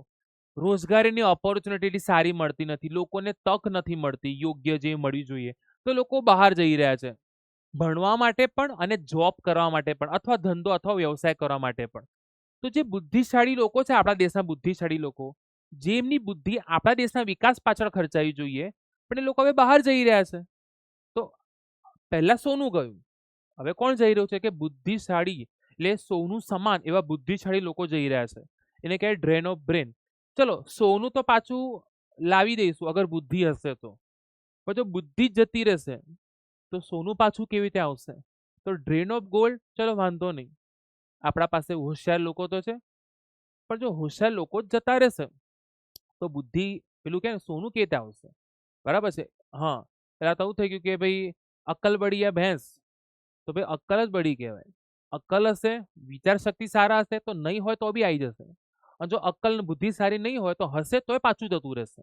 તો આ એવું કહેવા માંગે છે કે પહેલા સોનું ગયું, હવે સોનું સમાન એવા બુદ્ધિશાળી લોકો જઈ રહ્યા છે, જેને કહેવાય ડ્રેન ઓફ બ્રેન. એટલે વર્તમાન ભારતના બુદ્ધિધનનો એક તરફી, બુદ્ધિધન એટલે બુદ્ધિશાળી વ્યક્તિનો ધન સમાન ગણવામાં આવ્યું છે કે એવા ધનને આપણે જવા ના દેવા જોઈએ, પણ જઈ રહ્યા છે. લોકો ભણવા માટે જાય જ છે આજકાલ, તમે જોઈ શકો છો. લોકો જોબ કરવા માટે જઈ રહ્યા છે, ત્યાં વ્યવસાય કરવા માટે જઈ રહ્યા છે. તો એક તરફી વિદેશ તરફ જતો જોવા મળે, જેને ડ્રેન ઓફ બ્રેન બોલાય, ડ્રેન ઓફ બ્રેન. તો વર્તમાન સમયમાં બુદ્ધિધનનો એક તરફી પ્રવાહ વિદેશ તરફ, આવું બી લખી શકાય, ભારતમાંથી વિદેશ તરફ થતો જોવા મળે છે. ભારતમાંથી વિદેશ તરફ થતો જોવા મળે છે. DUGJY નો મુખ્ય ઉદ્દેશ શું? જો આ તો કોઈને નહીં બોલાય. DUG, DUGJY. બેટા J for જ્યોતિ, જ્યોતિ એટલે પ્રકાશ. તો આ જે છે ને J for જ્યોતિ, જ્યોતિ એટલે અજવાળું, પ્રકાશ. એટલે એવું કહેવા માંગે છે 24/7 સતત વીજળી, અને વીજળીના કારણે પ્રકાશ આવશે, અજવાળો હશે, એટલા માટે લોકો નામ આપી દીધું જ્યોતિ, લોકોને અજવાળું આપવાની યોજના. દીનદયાળ ઉપાધ્યાય, DU એટલે દીનદયાળ ઉપાધ્યાય ગ્રામ જ્યોતિ યોજના. તેનો હેતુ 24/7 સતત વીજળીની સુવિધા પૂરી પાડવાનો છે. અગર તમને જે આવે તો સમજી જ્યોતિ, J for જ્યોતિ, પ્રકાશ, અજવાળું, 24/7 સતત વીજળીની સુવિધા પૂરી પાડવાનો છે. કયા વૈજૂતનો ઉત્પાદક વૈજૂત, મતલબ ઉત્પાદક વૈજૂત એટલે એ વૈજૂત જે કામ કરતા હોય. તો બધાને ખબર છે કે 0 થી 14 આવે છે, 15 થી 64 અને 65 થી વધુ. તો કાલે આપણે સમજ્યા હતા કે આ બચ્ચાઓ કહેવાય, બાળકો, ના, આ છે વૃદ્ધો, આ છે યુવાનો. એટલે કે કહે છે કે બેરોજગારીનો ખ્યાલ કોના સંદર્ભમાં સમજાવ્યો છે, કે સક્રિય શ્રમના પુરવઠાના સંદર્ભમાં. એટલે 15 થી 64 વર્ષના વયજૂથમાં આપણે ઉત્પાદકીય વયજૂથ કહેવાય છે. બીજું એક નોટ ડાઉન કરજો, શું? અને કામ કરતી વસ્તી બી બોલાય. શું એટલે તેને કામ કરતી વસ્તી. દીનદયાળ ઉપાધ્યાય ગ્રામીણ કૌશલ્ય યોજનાની શરૂઆત કરી હતી 25 સપ્ટેમ્બર 2014. આ પ્લીઝ નોટ ડાઉન કરજો. દીનદયાળ ઉપાધ્યાય ગ્રામીણ કૌશલ્ય યોજનાની શરૂઆત કરી થઈ હતી 25 સપ્ટેમ્બર 2014. હું જરા સહેજ પાણી પીલું ફટાફટ.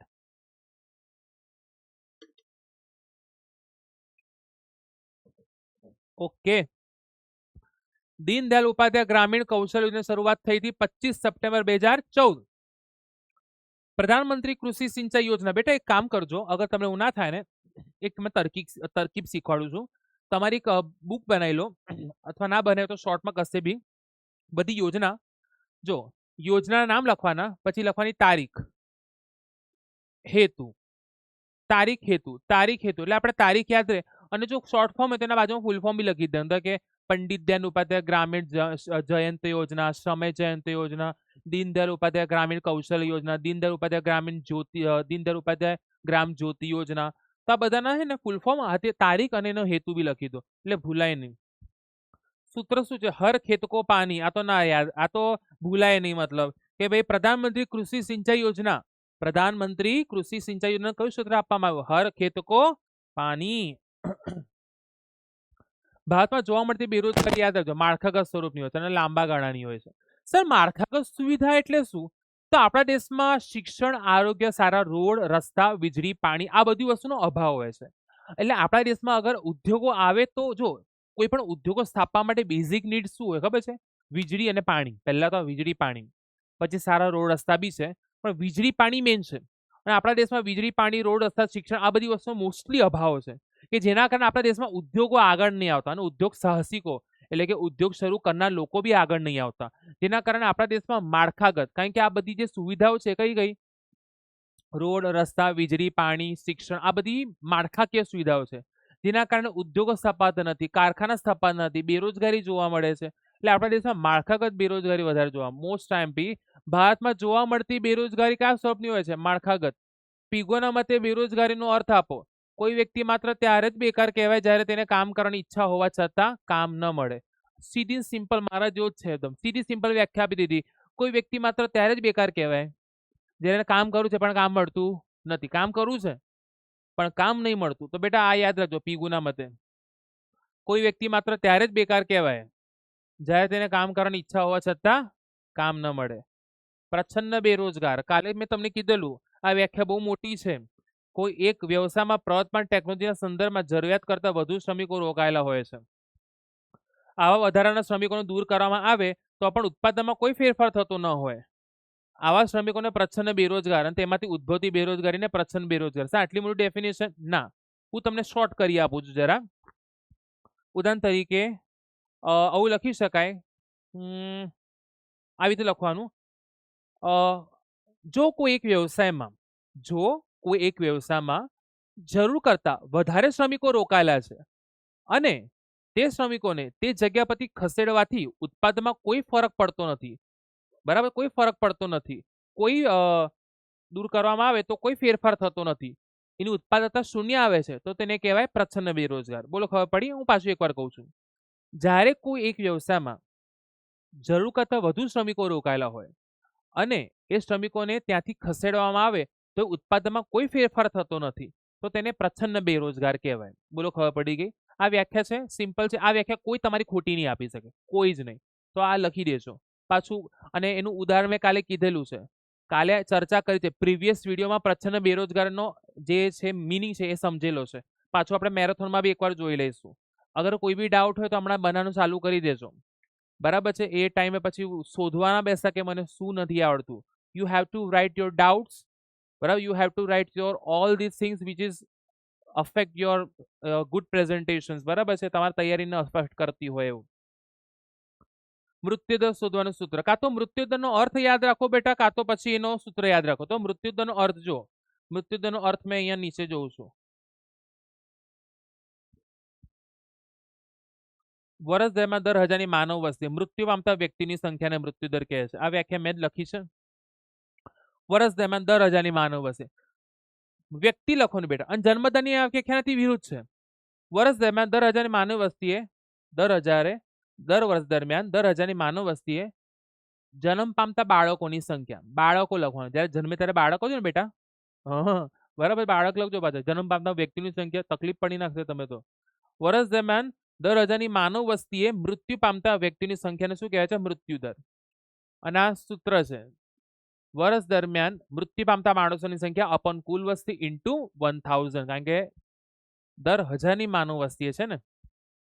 બીજા કે ગુજરાતમાં દર 1000 પુરુષોની સ્ત્રીની સંખ્યા કેટલી હતી? 918. યાદ રાખજો, ગુજરાતમાં દર 1000 પુરુષોની સ્ત્રીની સંખ્યા કેટલી હતી? 918. અને ભારતમાં 940. આ સૂત્ર યાદ રાખજો, આ વ્યાખ્યા બી યાદ રાખજો. વર્ષ દરમિયાન દર 1000ની માનવ વસ્તીએ મૃત્યુ પામતા વ્યક્તિની સંખ્યાને શું બોલે છે? મૃત્યુદર. બધી સમસ્યાના મૂળમાં કઈ સમસ્યા રહેલી છે? તો મને બધાને ખબર છે કે વસ્તી વધારો. વસ્તી નહીં લખતા બેટા, વસ્તી નહીં લખતા. તમે સમસ્યા છો, હું સમસ્યા છું, તમારા આજુબાજુ વાળા સમસ્યા છે, કદાચ હશે આજુબાજુ વાળા. આપણે તો સમજતા નહીં ને, તમે બી સમજતા નથી, આપણે બી સમજતા નથી. તો બેટા વસ્તી સમસ્યા નથી, વસ્તી સમસ્યા નથી. વસ્તી જે વધી રહી છે ને એ સમસ્યા. લોકો ગાંઠતા નથી ને એ સમસ્યા છે. ખબર પડી કે ના પડી? તો બધી જ સમસ્યાના મૂળમાં કઈ સમસ્યા છે? વસ્તી વધારો. કારણ કે બેટા માર્કેટમાં કામ નહીં મળતું. લોકો કહે છે કામ નહીં મળતું, કામ નહીં મળતું. તે લોકોને કોણ કે? લોકો વધારે છે, જોબ ઓછી નથી. જોબ તો જેટલી જોઈએ એટલી છે જ. લોકો આટલા બધા, ઉદાહરણ કે લોકો આટલા બધા છે, સામે જોબ આટલી છે, તો એ જોબ ઓછી નથી, લોકો આટલા વધારે છે. ખબર પડી? તો મને કહો, વસ્તી વધારે છે એના કારણે શું સર્જાય? તો કે બેરોજગારી. અને બેરોજગારીના કારણે આવક ન મળતા એ પોતાની બેઝિક જરૂરિયાતો, એટલે કે જે પ્રાથમિક જરૂરિયાતો તે બી પૂરી નહીં કરી શકતો. એના કારણે શું સર્જાય? ગરીબી. એટલે જે મૂળ છે ને, મૂળ એ વસ્તી વધારો છે. ઓકે. અને વસ્તી વધારાના કારણે શું આવે છે? બેરોજગારી. અને બેરોજગારીના કારણે શું આવે છે? ગરીબી. એટલે જે મૂળ છે ક્યાં છે? વસ્તી વધારો. એટલે કંટ્રોલ વય જૂથ અનુસાર વસ્તીની વહેંચી લેશું તો બધાને ખબર છે 0 થી 14, 65 થી 64 અને 65 થી વધુ. 0 થી 14, 15 થી 64, 65 વર્ષથી વધુ. દેશની વસ્તીને વિવિધ વય જૂથોમાં વહેંચવા. દેશની વસ્તીને વિવિધ વય જૂથોમાં વિભાજન. વિભાજન એટલે બધાને ખબર છે, વિભાજન અલગ અલગ. 2011માં ગ્રામીણ શહેરી તો ક્યાં હતું? ગામડામાં 68% અને શહેરીમાં 32%. નાબાર્ડની રચના થઈ હતી 1982માં. પ્લીઝ યાદ રાખજો, નાબાર્ડની રચના ક્યારે થઈ હતી? 1982માં. નાબાર્ડનું ફૂલ ફોર્મ તો બધાને ખબર છે, national bank four agriculture and rural development. Okay. દેશની વસ્તીનું વિવિધ વય જૂથોમાં વિભાજન. રોકડિયા પાક કોને કહેવાય? મુખ્યત્વે ઉદ્યોગોમાં કાચા માલ તરીકે ઉપયોગ થાય. ધારો કે બિન ધાન્ય છે, ધાન્ય નથી. ઉદાહરણ તરીકે રૂ ખાવ છો? રૂ ખાઓ છો? ના. શણ ખાઓ છો? ના. શેરડી ખાઓ છો? હા સર, શેરડી ખાઈએ છીએ. પણ બેટા ચા બનાવવા માટે શેરડીનો રસ નાખો છો કે ખાંડ નાખો છો? શેરડીનો રસ આપણે નોર્મલ પીએ છીએ, પણ જ્યારે ખાંડની જરૂર હોય છે ત્યારે ખાંડના જગ્યાએ પર શેરડીનો તો ઉપયોગ નહીં કરતા ને બેટા. આપણે ગોળ માટે અગર જેમાં ગોળ નાખો તેમાં શેરડીનો ઉપયોગ નહીં કરે ને. તો શેરડી ધાન્યમાં નહીં આવતું. રૂ, શણ, શેરડી, કપાસ, તેલીબિયા બધા જ તેલીબિયા બધા જ. પેલા મગફળી આવી ગઈ, સૂર્યમુખી આવી ગઈ, એરંડાનું તેલ આવી ગયું. તો મોટા ભાગે બેટા મોટી મોટી કંપનીમાં આનો કાચો માલ તરીકે ઉપયોગ થાય છે. અને આ તરત વેચાઈ જાય છે, તરત રોકડમાં રૂપાંતર પામે છે. એટલા માટે એને રોકડિયા પાક કહેવાય છે. સર આ વ્યાખ્યા લખવાની તો ના, બધા યાદ રાખજો, બધા યાદ રાખજો. Please note down. રૂ, ક્ષણ, શેરડી, કપાસ, તેલીબિયા જેવા પાકોને રોકડિયા પાકો કહે છે. રોકડિયા પાકોનું કોઈ વ્યાખ્યા નહીં આપી, આ બધા મગજમાં રાખજો. રોકડિયા પાકની કોઈ વ્યાખ્યા આપી નથી. આ વ્યાખ્યા નહીં લખવાની, આ વ્યાખ્યા નહીં લખવાની. હું તમને જે કીધું એ રૂ, ક્ષણ, શેરડી, કપાસ, તેલીબિયા જેવા પાકોને રોકડિયા પાક કહે છે. એટલે લોકો કહે છે વ્યાખ્યા નહીં, આવું લખવાનું છે. અમુક વાર બી પૂછી નાખે રોકડિયા પાકના ઉદાહરણ આપો તો આ જ આવશે. અને રોકડિયા પાક એટલે શું તો આ જ આવશે. હજુ કહું છું, રૂ, ક્ષણ, શેરડી, કપાસ, તેલીબિયા જેવા પાકોને રોકડિયા પાક કહે છે. ખેત પેદાશનો સંગ્રહ કયા નિગમની સ્થાપના? સંગ્રહ એટલે બધાને ખબર છે, સંગ્રહ ક્યાં થાય? કોઈ સ્ટોરમાં. ગુજરાતી ઇંગ્લિશમાં સ્ટોર બોલાય, ગુજરાતીમાં કોઠાર બોલાય, કોઠાર, કે જ્યાં બધું અનાજ બનાજ સંગ્રહ થતો હોય. તો યાદ રાખજો, રાષ્ટ્ર એટલે કે દેશ અને રાજ્ય, આટલું યાદ રાખો તો તમે આપો એ બધી જશે. રાષ્ટ્રીય કોઠાર નિગમ, રાજ્ય કોઠાર નિગમ, રાષ્ટ્રીય કોઠાર નિગમ અને રાજ્ય કોઠાર નિગમ. Most MP. ખેત પેદાશોનો સંગ્રહ કરનાર કયા નિગમની સ્થાપના કરે? સોનું નિગમ. નહીલા ભાઈ, રાષ્ટ્રીય કોઠાર નિગમ અને રાજ્ય કોઠાર નિગમ. કાલે ચર્ચા કરી. બીજી પંચવર્ષની ક્યારે શરૂઆત થઈ હતી? 1956. પહેલી પંચવર્ષીની શરૂઆત ક્યારે થઈ હતી? 1951. બીજી ક્યારે થઈ હતી? 1956. પહેલીમાં શાના પર ભાર મૂક્યો હતો? કોમેન્ટ સેક્શનમાં જણાવો. એવું લખવાનું છે કે પહેલી પંચવર્ષીનામાં શાના પર ભાર મૂકવામાં આવ્યો હતો અને બીજી પંચવર્ષીનામાં શાના પર ભાર મૂકાયો હતો એ બી તમે જણાવવાનું છે. કાલે મેં પ્રીવિયસ વિડીયોમાં બોલ્યો હતો. પણ હા, મહેરબાની કરીને જવાબ જોઈને ના જણાવતા, આવડતું હોય તો લખજો. ખબર પડી? 1951માં, 1956માં. તો પહેલી પંચવર્ષીના શાના પર ભાર મૂક્યો તો લખવાનું આના પર ભાર મૂક્યો તો. 1956માં શાના પર ભાર મૂક્યો તો લખવાનું છે આના પર ભાર મૂક્યો તો. અંગ્રેજોના શાસન દરમિયાન તો યાદ રાખજો, અંગ્રેજોના શાસનમાં જમીન મહેસૂલ ઉઘરાવવાની પ્રથાના નામ આપો. 3 હતી. જમીનદારી પ્રથા, મહાલવારી પ્રથા, રૈયતવાડી પ્રથા. બેટા યાદ રાખજો, આનું કોઈ એક્સપ્લેનેશન નથી, so we just take a name. મહાલવારી પ્રથા, રૈયતવાડી પ્રથા, જમીનદારી પ્રથા, મહાલવારી પ્રથા અને રૈયતવાડી પ્રથા. લેન્ડ દેનની તુલનામાં પુરાંત છે એમ ક્યારે કહેવાય? પુરાંત એટલે ખબર છે, જો એકાઉન્ટની ભાષામાં આપણે બોલીએ છીએ નફો નુકસાન, પણ આપણે ઇકોનોમિક્સની ભાષા માટે નફો નુકસાન નહીં બોલતા. પુરાંત અને ખાદ. ખાદ એટલે નુકસાન, પુરાંત એટલે ફાયદો, નફો, એવું કંઈક થાય. બરાબર છે? એવું નહીં, નફો જ થાય પણ એક્ઝેક્ટ નફો ના બોલે. પુરાંત એટલે સારું, ફાયદો, નુકસાન ઓછું, અને ખાદ એટલે નુકસાન. તો લેણદેણ તુલનામાં જમા બાજુના સરવાળા કરતા ઉધાર બાજુના સરવાળા કરતા વધુ હોય. જો આ ડેફિનેશન ના લખતા, મેં તમને બીજી એક ડેફિનેશન લખાવડાવું છું. તમે એ ડેફિનેશન લખશો તો તમને બહુ સરસ મજા આવશે. જ્યારે ઉધાર બાજુના સરવાળા કરતા જમા બાજુનો સરવાળો વધારે હોય, જ્યારે ઉધાર બાજુના સરવાળા કરતા જમા બાજુનો સરવાળો વધારે હોય તો તમે આગળનું વાક્ય તમે જાતે લખી દેવાનું. લેણ દેણ તુલનામાં પુરાંત છે એમ કહેવાય. જો ઉધાર બાજુ, અહીંયા લખું છું મેં જમા બાજુ. એકાઉન્ટ ભણો છો બેટા? હા સર ભણીએ છે. તો ઉધાર બાજુ આપણે શું દર્શાવીએ છે? ખર્ચા. ઓકે. જમા બાજુ શું દર્શાવો છો? આવક, અથવા તમે જે પૈસા ઉપજ્યા. અહીંયા બધી શું બતાવો છો? ખર્ચ અને નુકસાન. હા કે ના? ઉધાર બાજુ શું બતાવો છો? ખર્ચા, નુકસાન. જમા બાજુ શું બતાવો છો? આવક અને ઉપજ. તો લેણ દેણ તુલના 2 ખાતા છે. બાજુ 2 છે, ઉધાર બાજુ, જમા બાજુ. ખાતા 2 છે, ચાલુ ખાતું, મૂડી ખાતું. તો એવું કહેવા માંગે છે એમાં જો ઉધાર બાજુના સરળ કરતા જમા બાજુનો સરળ વધારે આવે, ઉધાર બાજુના સરળ કરતા જમા બાજુનો સરળ વધારે આવે તો લેણ દેણ તુલનામાં પુરાંત છે. આનાથી ઊંધી વ્યાખ્યા બી લખી દો નીચે. જ્યારે જમા બાજુના સરવાળા કરતા ઉધાર બાજુનો સરવાળો વધારે હોય તો લેણ દેણ તુલનામાં ખાદ છે એમ કહેવાય. ઓકે, ચાલો હવે આગળ વધીશું આપણે. તો આ વ્યાખ્યા ના લખતા, હમણાં જે વ્યાખ્યા લખી આ તમે લખવાની રહેશે. આ પુરાંતની છે, ખાદની તમે જાતે લખવાની છે. ઓકે, ખાદની તમે જાતે લખવાની છે.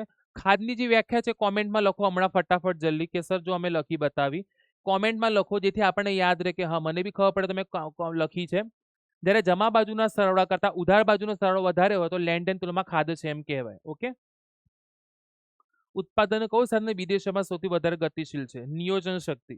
મને એવું કોઈ કહે છે કે સર નિયોજન શક્તિ ના આવે તો બેટા યાદ રાખજો, હું પાછું એકવાર એક્સપ્લેન કરું છું. ચોપડીમાં બી ચેક કરી લેજો. વિદેશ વેપારના સ્વરૂપને અસર કરતી બાબતોમાં પહેલો પોઈન્ટ કે જેમાં નિયોજન શક્તિ છે. અને બોર્ડમાં આ જે તમે જોઈ રહ્યા છો ને એ વિકલ્પમાં ઘણીવાર અને 1 માર્કમાં પૂછાયો છે. અને બોર્ડની આન્સર શીટમાં બી નિયોજન શક્તિ છે. અને આન્સર શીટમાં નિયોજન શક્તિ છે એટલા માટે એવું નહીં, નિયોજન શક્તિ જ એકચ્યુઅલી વધારે ગતિશીલ છે. એટલે અગર મેં તમારા સુધી અહીંયા કંઈક લાવી રહ્યો છું ને તો મેં બહુ વિચારીને લાવી રહ્યો છું. અગર મેં બહુ સમય લઈ રહ્યો છું તો સ્વાભાવિક છે તમારા સુધી આપવા માટે હું ક્વોલિટી આપી રહ્યો છું તમને. તો રાઈટ આન્સર નિયોજન શક્તિ આવશે. સો don't discuss, don't be panic. જે કહી રહ્યો છું એ વિચારીને જ કહી રહ્યો છું, બાકી હું નહીં કહું કશું. કાં તો હું કશું નહીં બોલું. અગર બોલીશ તો એના પર મારી બહુ સ્ટડી થઈ ગઈ હશે એટલા માટે તમને કહી રહ્યો છું. તો બી કેરફુલ. ઉત્પાદનનું સૌથી વધારે ગતિશીલ અગર કોઈ સાધન હશે તો એ નિયોજન શક્તિ હશે. યાદ રાખજો, નિયોજન શક્તિ આવશે. ચલો, વિદેશ વેપારની દિશા એટલે શું? દિશા છે, કદ છે, એમાં વ્યાખ્યામાં બહુ ભૂલો કરતા હોય છે. તો આ બધાનું ધ્યાન આપજો. હવે દિશા અને એનામાં વ્યાખ્યામાં ભૂલ ના કરતા. હવે વિદેશ વેપારની દિશા એટલે શું? દિશા એટલે આપણો ઇન્ડિયા છે. આ ઇન્ડિયા બીજા કયા કયા દેશોમાં એટલે કે યુએસએ, યુકે, રશિયા, જાપાન, બરાબર છે, સાઉદી અરેબિયાના દેશો. તો કેમાં કે કયા કયા દિશામાં કે યુએસએ માંથી કઈ વસ્તુ મંગાવી અથવા મોકલી, યુએસએ માંથી કોઈ વસ્તુ મંગાવી અથવા મોકલી, રશિયા પાસે કઈ વસ્તુ મંગાવી અથવા મોકલી, તો કયા કયા દિશામાં જઈને વ્યવહાર કરે છે આપણો દેશ. હવે હું ભૂસું છું, આ જરા સમજી લેજો. એવું કહેવા માંગે છે કોઈ એક દેશનો વિશ્વના વિવિધ દેશો સાથેનો વેપાર સંબંધ. એટલે આપણા દેશનો બીજા કયા દેશો સાથે સંબંધ છે? તો આપણા દેશના કયા દેશો સંબંધ છે? જો યુએસએ, યુકે, જાપાન, રશિયા જેવા સાથે આપણા સારા સંબંધો છે હાલમાં બી. તો આપણે આને કહેવાય વિદેશ વેપારની દિશા. એટલે આ બધા દેશો પાસે આપણે વસ્તુ મંગાવીએ બી છે ને મોકલીએ છીએ, એને બોલે દિશા. એટલે કયા દિશાઓમાં જઈને આપણે વસ્તુ મંગાવીએ છીએ અને મોકલીએ છીએ એને શું બોલાય? તેને વિદેશ વેપારની દિશા. કોઈ એક દેશનો વિશ્વના વિવિધ દેશો સાથે, કારણ કે કોઈ એક દેશ આપણું ઇન્ડિયા સમજી લો, ભારત.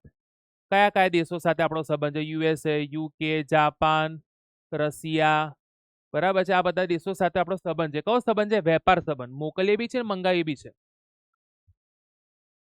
કોઈ પણ દેશની હદની બહાર થતા વેપાર પ્રવૃત્તિને શું બોલાય છે? આંતરરાષ્ટ્રીય વેપાર. સર પેલું પૂછાશે, દેશના સરહદની બહાર થતા વેપારને આંતરરાષ્ટ્રીય વેપાર કહેવાય.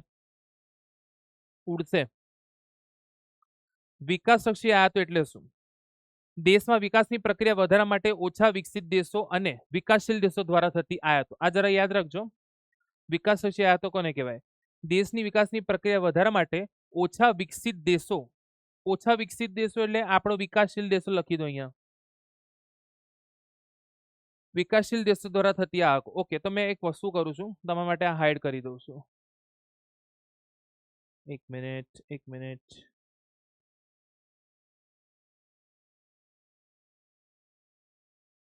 વિકાસશીલ આયાતો એટલે દેશમાં વિકાસની પ્રક્રિયા આગળ વધારવા માટે વિકાસશીલ દેશો દ્વારા થતી આયાતો.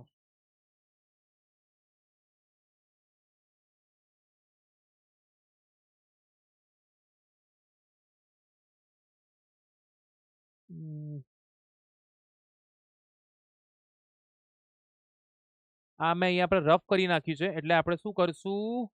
ઓકે, હવે ધ્યાન આપો બધા. વિકાસશીલ આયાતો એટલે દેશમાં વિકાસની પ્રક્રિયા આગળ વધારવા માટે વિકાસશીલ દેશો દ્વારા થતી આયાતો. ઓકે, વિકાસની પ્રક્રિયા આગળ વધારવા માટે વિકાસશીલ દેશો દ્વારા થતી આયાતો એને શું બોલાય છે? વિકાસલક્ષી આયાતો. આ કરી નાખવાનું છે આપણે, આ યાદ રાખી લેજો. જો કોઈ એક દેશના ચલણને બીજા દેશના ચલણમાં રૂપાંતર થાય, ઉદાહરણ તરીકે $1 બરાબર હમણાં હાલમાં હમણાં હાલમાં 91 રૂપીસ ચાલી રહ્યા છે. એનો મતલબ એવું થયો કે 91 રૂપિયા આપશો ને તો તમને $1 મળશે. અને $1 આપશો પેલા લોકો તો એ લોકોને આપણા ઇન્ડિયાના 91 રૂપિયા મળશે. તો એનો મતલબ એવું થયો, આને કે હુંડિયામણનો દર. એક દેશના ચલણને બીજા દેશના ચલણમાં રૂપાંતર થાય તે દર એટલે શું બોલે છે? હુંડિયામણનો દર. વિદેશ વેપારનું કદ એટલે શું? કદ એટલે શું ખબર છે? કદ એટલે યાદ રાખજો, તમે કેટલા રૂપિયાની વસ્તુ મંગાવો છો અથવા મોકલો છો. કેટલા રૂપિયાની વસ્તુ મંગાવો છો, કેટલા રૂપિયાની વસ્તુ મંગાવો છો અને કેટલા જથ્થામાં મંગાવો છો. રૂપિયા અને કદ, જથ્થો. તમે કેટલા રૂપિયાની વસ્તુ મંગાવી અને કેટલા જથ્થામાં બતાવી એ વિદેશ વેપારનું કદ બતાવે છે. યાદ રાખજો. કયા દેશ સાથે તો એ દિશા બતાવે છે. કેટલા રૂપિયાની વસ્તુ મંગાવી, કેટલા જથ્થામાં મંગાવી એ બતાવે છે કદ. અને કદાચ 100 રૂપિયા. 100 રૂપિયા એટલે શું ખબર છે? કઈ વસ્તુ મંગાવી, કઈ વસ્તુ મંગાવી, ચામડા કેટલા મંગાવ્યા, ટેકનોલોજી કેટલી મંગાવી અથવા મોકલી, અનાજ કેટલું મંગાવ્યું, પેટ્રોલ કેટલું મંગાવ્યું. તો આ કઈ વસ્તુ મંગાવે ને એ બતાવે વિદેશ વેપારનું સ્વરૂપ. વિદેશ વેપારનું સ્વરૂપ બતાવે. કદ એટલે કેટલા રૂપિયાની વસ્તુ મંગાવી, કેટલા જથ્થામાં, કેટલા 100 ટન 200 ટનમાં મંગાવી, કેટલા રૂપિયાની, 100 કરોડની મંગાવી, 50 કરોડની મંગાવી, એ બતાવે છે વિદેશ વેપારનું કદ. કયા દેશ પાસેથી મંગાવી એ શું બતાવે છે? વિદેશ વેપારની દિશા. હજુ કોઈ ડાઉટ છે? હું પાછું એકવાર ક્લિયર કરું છું, બધા ધ્યાનથી સાંભળજો. ચલો હું કહું છું, પેટ્રોલ મંગાવ્યું, ચામડા મંગાયા, અનાજ મંગાવ્યું, અનાજ બી મોકલ્યું, તો આ શું બોલાશે? આને બોલાય વિદેશ વેપારનું સ્વરૂપ. પછી કહું છું 100 ટનનું મંગાવ્યું અને 50 કરોડનું મંગાવ્યું અથવા મોકલ્યું, તો એને શું બોલાશે? વિદેશ વેપારનું કદ. અને કયા દેશ પાસેથી મંગાવ્યું એને બોલે વિદેશ વેપારની દિશા. ઓકે. તો કોઈ પણ દેશમાં આયાત નિકાસ થતી ભૌતિક વસ્તુનું કુલ મૂલ્ય એટલે કેટલા રૂપિયાનું મંગાવ્યું, અને જથ્થો કેટલા ટન, કિલો. ઓકે. હવે કન્ફ્યુઝ નહીં થવાય. કોઈ પણ દેશમાં આયાત નિકાસ થતી ભૌતિક વસ્તુનું કુલ મૂલ્ય અને કુલ જથ્થો. વિદેશ વેપારનું સ્વરૂપ એટલે શું? એટલે ભારતની ભૌતિક આયાતો નિકાસોની રચના અથવા આયાત નિકાસ થતી વસ્તુનું પ્રકાર. વસ્તુનો પ્રકાર એટલે ચામડા છે, અનાજ છે, ટેકનોલોજી છે, વગેરે વગેરે. પેટ્રોલ છે, પેટ્રોલ બી લખી દો, પેટ્રોલ. બરાબર છે. તો આટલી મોટી વ્યાખ્યા લખવાની લખશો તોય ચાલશે કે ભાઈ આયાત અને નિકાસ થતી વસ્તુના પ્રકારો. આ બી ચાલશે. આયાત અને નિકાસ થતી વસ્તુના પ્રકારો. આ હું શું છું તમે નોટ ડાઉન કરો તો કરી લો. ચામડા, અનાજ, ટેકનોલોજી, પેટ્રોલ. તો આ છે અહીંયા અથવા છે આયાત અને નિકાસ થતી વસ્તુના પ્રકારો. અને કોઈ પણ દેશમાં આયાત અને નિકાસ થતી ભૌતિક વસ્તુનું કુલ મૂલ્ય કુલ જથ્થો એટલે શું લે? વિદેશ વેપારનું કદ. ક્રિબિકો એટલે કૃષક ભારતી કોઓપરેટિવ. કોઓપરેટિવ એટલે સહકારી મંડળ, એટલે સહકારી ક્ષેત્રનું ઉદાહરણ છે. વિશિષ્ટ આર્થિક વિસ્તાર એટલે એવો આર્થિક વિસ્તાર જે એવા વિશિષ્ટ આર્થિક વિસ્તાર છે જે ખાસ કાયદા દ્વારા અસ્તિત્વમાં આવે છે. Special economic zone. સર આ શું છે? જો તને વચ્ચે બી કીધેલું છે સ્પેશિયલ ઇકોનોમિક ઝોન એ સ્પેશિયલ છે. આ એક વિસ્તારો છે કે જે જગ્યા પર આ એવા વિસ્તારો છે કે જે જગ્યા પર બધા ઉદ્યોગો શરૂ કરવામાં આવે, પણ આ ઉદ્યોગો સરકારના દખલગીરીથી મુક્ત હોય છે. આ ટેક્સ મુક્ત, જકાત મુક્ત વિસ્તારો હોય છે. ઉદાહરણ તરીકે ભરૂચ પાસે દહેજ છે, સુરત છે, કંડલા છે, દ્વારકા પાસે કોસિંદ્રા છે. આ બધા જગ્યા પર આ બધા આવેલા છે, જેને આપણે વિશિષ્ટ આર્થિક વિસ્તાર એટલે કે સ્પેશિયલ ઇકોનોમિક ઝોન. સર આની વ્યાખ્યા કઈક આવી બની શકે? વિશિષ્ટ આર્થિક વિસ્તાર એટલે કરમુક્ત વિસ્તાર. વિશિષ્ટ આર્થિક વિસ્તાર એટલે કરમુક્ત વિસ્તાર જેમાં જે વિસ્તારના કાયદા દેશના કાયદાઓથી તદ્દન અલગ હોય છે. આ બધી આ ડેફિનેશન બી લખી શકાય. વિશિષ્ટ આર્થિક વિસ્તાર એટલે એવો કરમુક્ત વિસ્તાર કે જે વિસ્તારના કાયદા દેશના કાયદાઓથી તદ્દન અલગ હોય છે, ભિન્ન હોય છે. એટલે આ વિસ્તાર ઉદાહરણ તરીકે આ સ્પેશિયલ ઇકોનોમિક ઝોન છે. આપણા ભારત દેશમાં 12% ટેક્સ ચાલતો હોય તો આ 12% ટેક્સ આ વિસ્તારના ઉદ્યોગો પર નહીં લાગે. આ વિસ્તારના ઉદ્યોગો પર કાં તો ઓછો ટેક્સ લાગશે કાં તો બિલકુલ ટેક્સ નહીં લાગે. અને મોટાભાગે આ એફડીઆઈ ને આકર્ષવા માટે ઊભું કરવામાં આવ્યું છે. ફોરેન ડાયરેક્ટ ઇન્વેસ્ટમેન્ટ એટલે ઉદાહરણ તરીકે કોઈ વિદેશી સંસ્થા અથવા વ્યક્તિને ભારતમાં ઉદ્યોગો ચાલુ કરવા હોય તો એ લોકો માટે આ એક આકર્ષકનું સ્થાન બને. અચ્છા, અહીંયા ઉદ્યોગો સ્થાપવાથી જકાત મુક્તિ મળે છે, ઓછો ટેક્સ ભરવાનો છે, તો એ લોકો અહીંયા આવીને ઉદ્યોગો ચાલુ કરે જેથી આપણા દેશને વિદેશી મૂડી રોકાણ મળે. બરાબર છે. તો વિદેશી મૂડીરોકાણ આકર્ષવા માટે શરૂ કરવામાં આવેલા એવા વિશિષ્ટ આર્થિક વિસ્તાર જે કરમુક્ત અને ખાસ કાયદા દ્વારા બન્યા છે. સર આ અર્થ લખવો જરૂરી છે? ના, હું તમે નોટ ડાઉન કરી લેજો. વિશિષ્ટ આર્થિક વિસ્તાર એટલે એવો કરમુક્ત વિસ્તાર કે જે વિસ્તારના કાયદા દેશના કાયદાઓથી અલગ હોય છે. અને આ બી લખી શકો છો, મોટા ભાગે તે વિદેશી મૂડીરોકાણને આકર્ષવા માટે બનાવેલો છે. નાના પાન ઉદ્યોગો કઈ ઉત્પાદન પદ્ધતિનો ઉપયોગ કરે છે? શ્રમ પ્રધાન. કારણ કે નાના પાન ઉદ્યોગોમાં એ લોકો શ્રમિકો દ્વારા જ ઉત્પાદન કરાવડાવે છે. કોના દ્વારા ઉત્પાદન કરાવે છે? શ્રમિકો દ્વારા. અર્ધ તૈયાર વસ્તુનું ઉદાહરણ જો સૂતર એ બધી વસ્તુ એવી છે જે અર્ધ તૈયાર છે, તૈયાર નથી.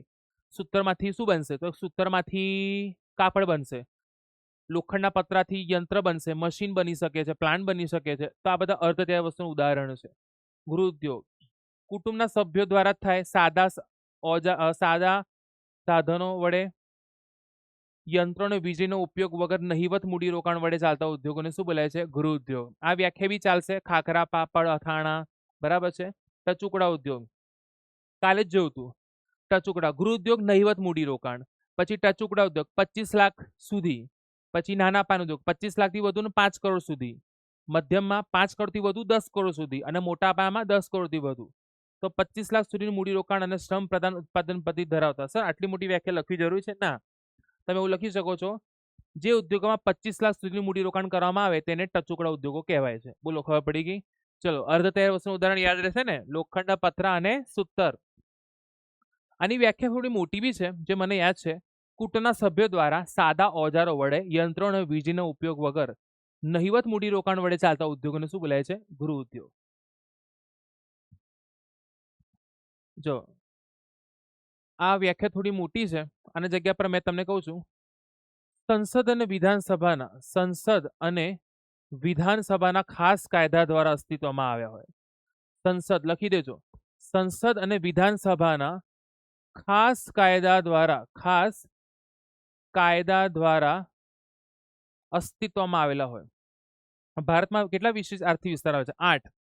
ગુજરાતમાં કંડલા, અમુક વાર ઉભી પૂછાયું હતું, ગુજરાતમાં કયા વિશેષ વિસ્તાર આવેલા છે? તો કે કંડલા.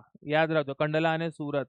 મહારાષ્ટ્રમાં સાંતાક્રુઝ આવેલું છે, કેરળમાં કોચીન, તમિલનાડુમાં ચેન્નઈ, આંધ્રપ્રદેશમાં વિશાખાપટ્ટનમ, પશ્ચિમ બંગાળમાં ફાલ્તા, ઉત્તર પ્રદેશમાં નોઈડા.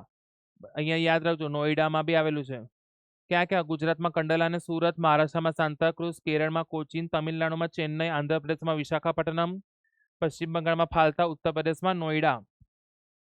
નઈડા નહીં લે, નઈડા તો નોઈડા આવશે, જોજો. વિશ્વમાં ઓસ્ટ્રેલિયા કયા પ્રકારનો દેશ છે? તો ખેતી આધારિત વિકસિત દેશ. કેમ ખબર?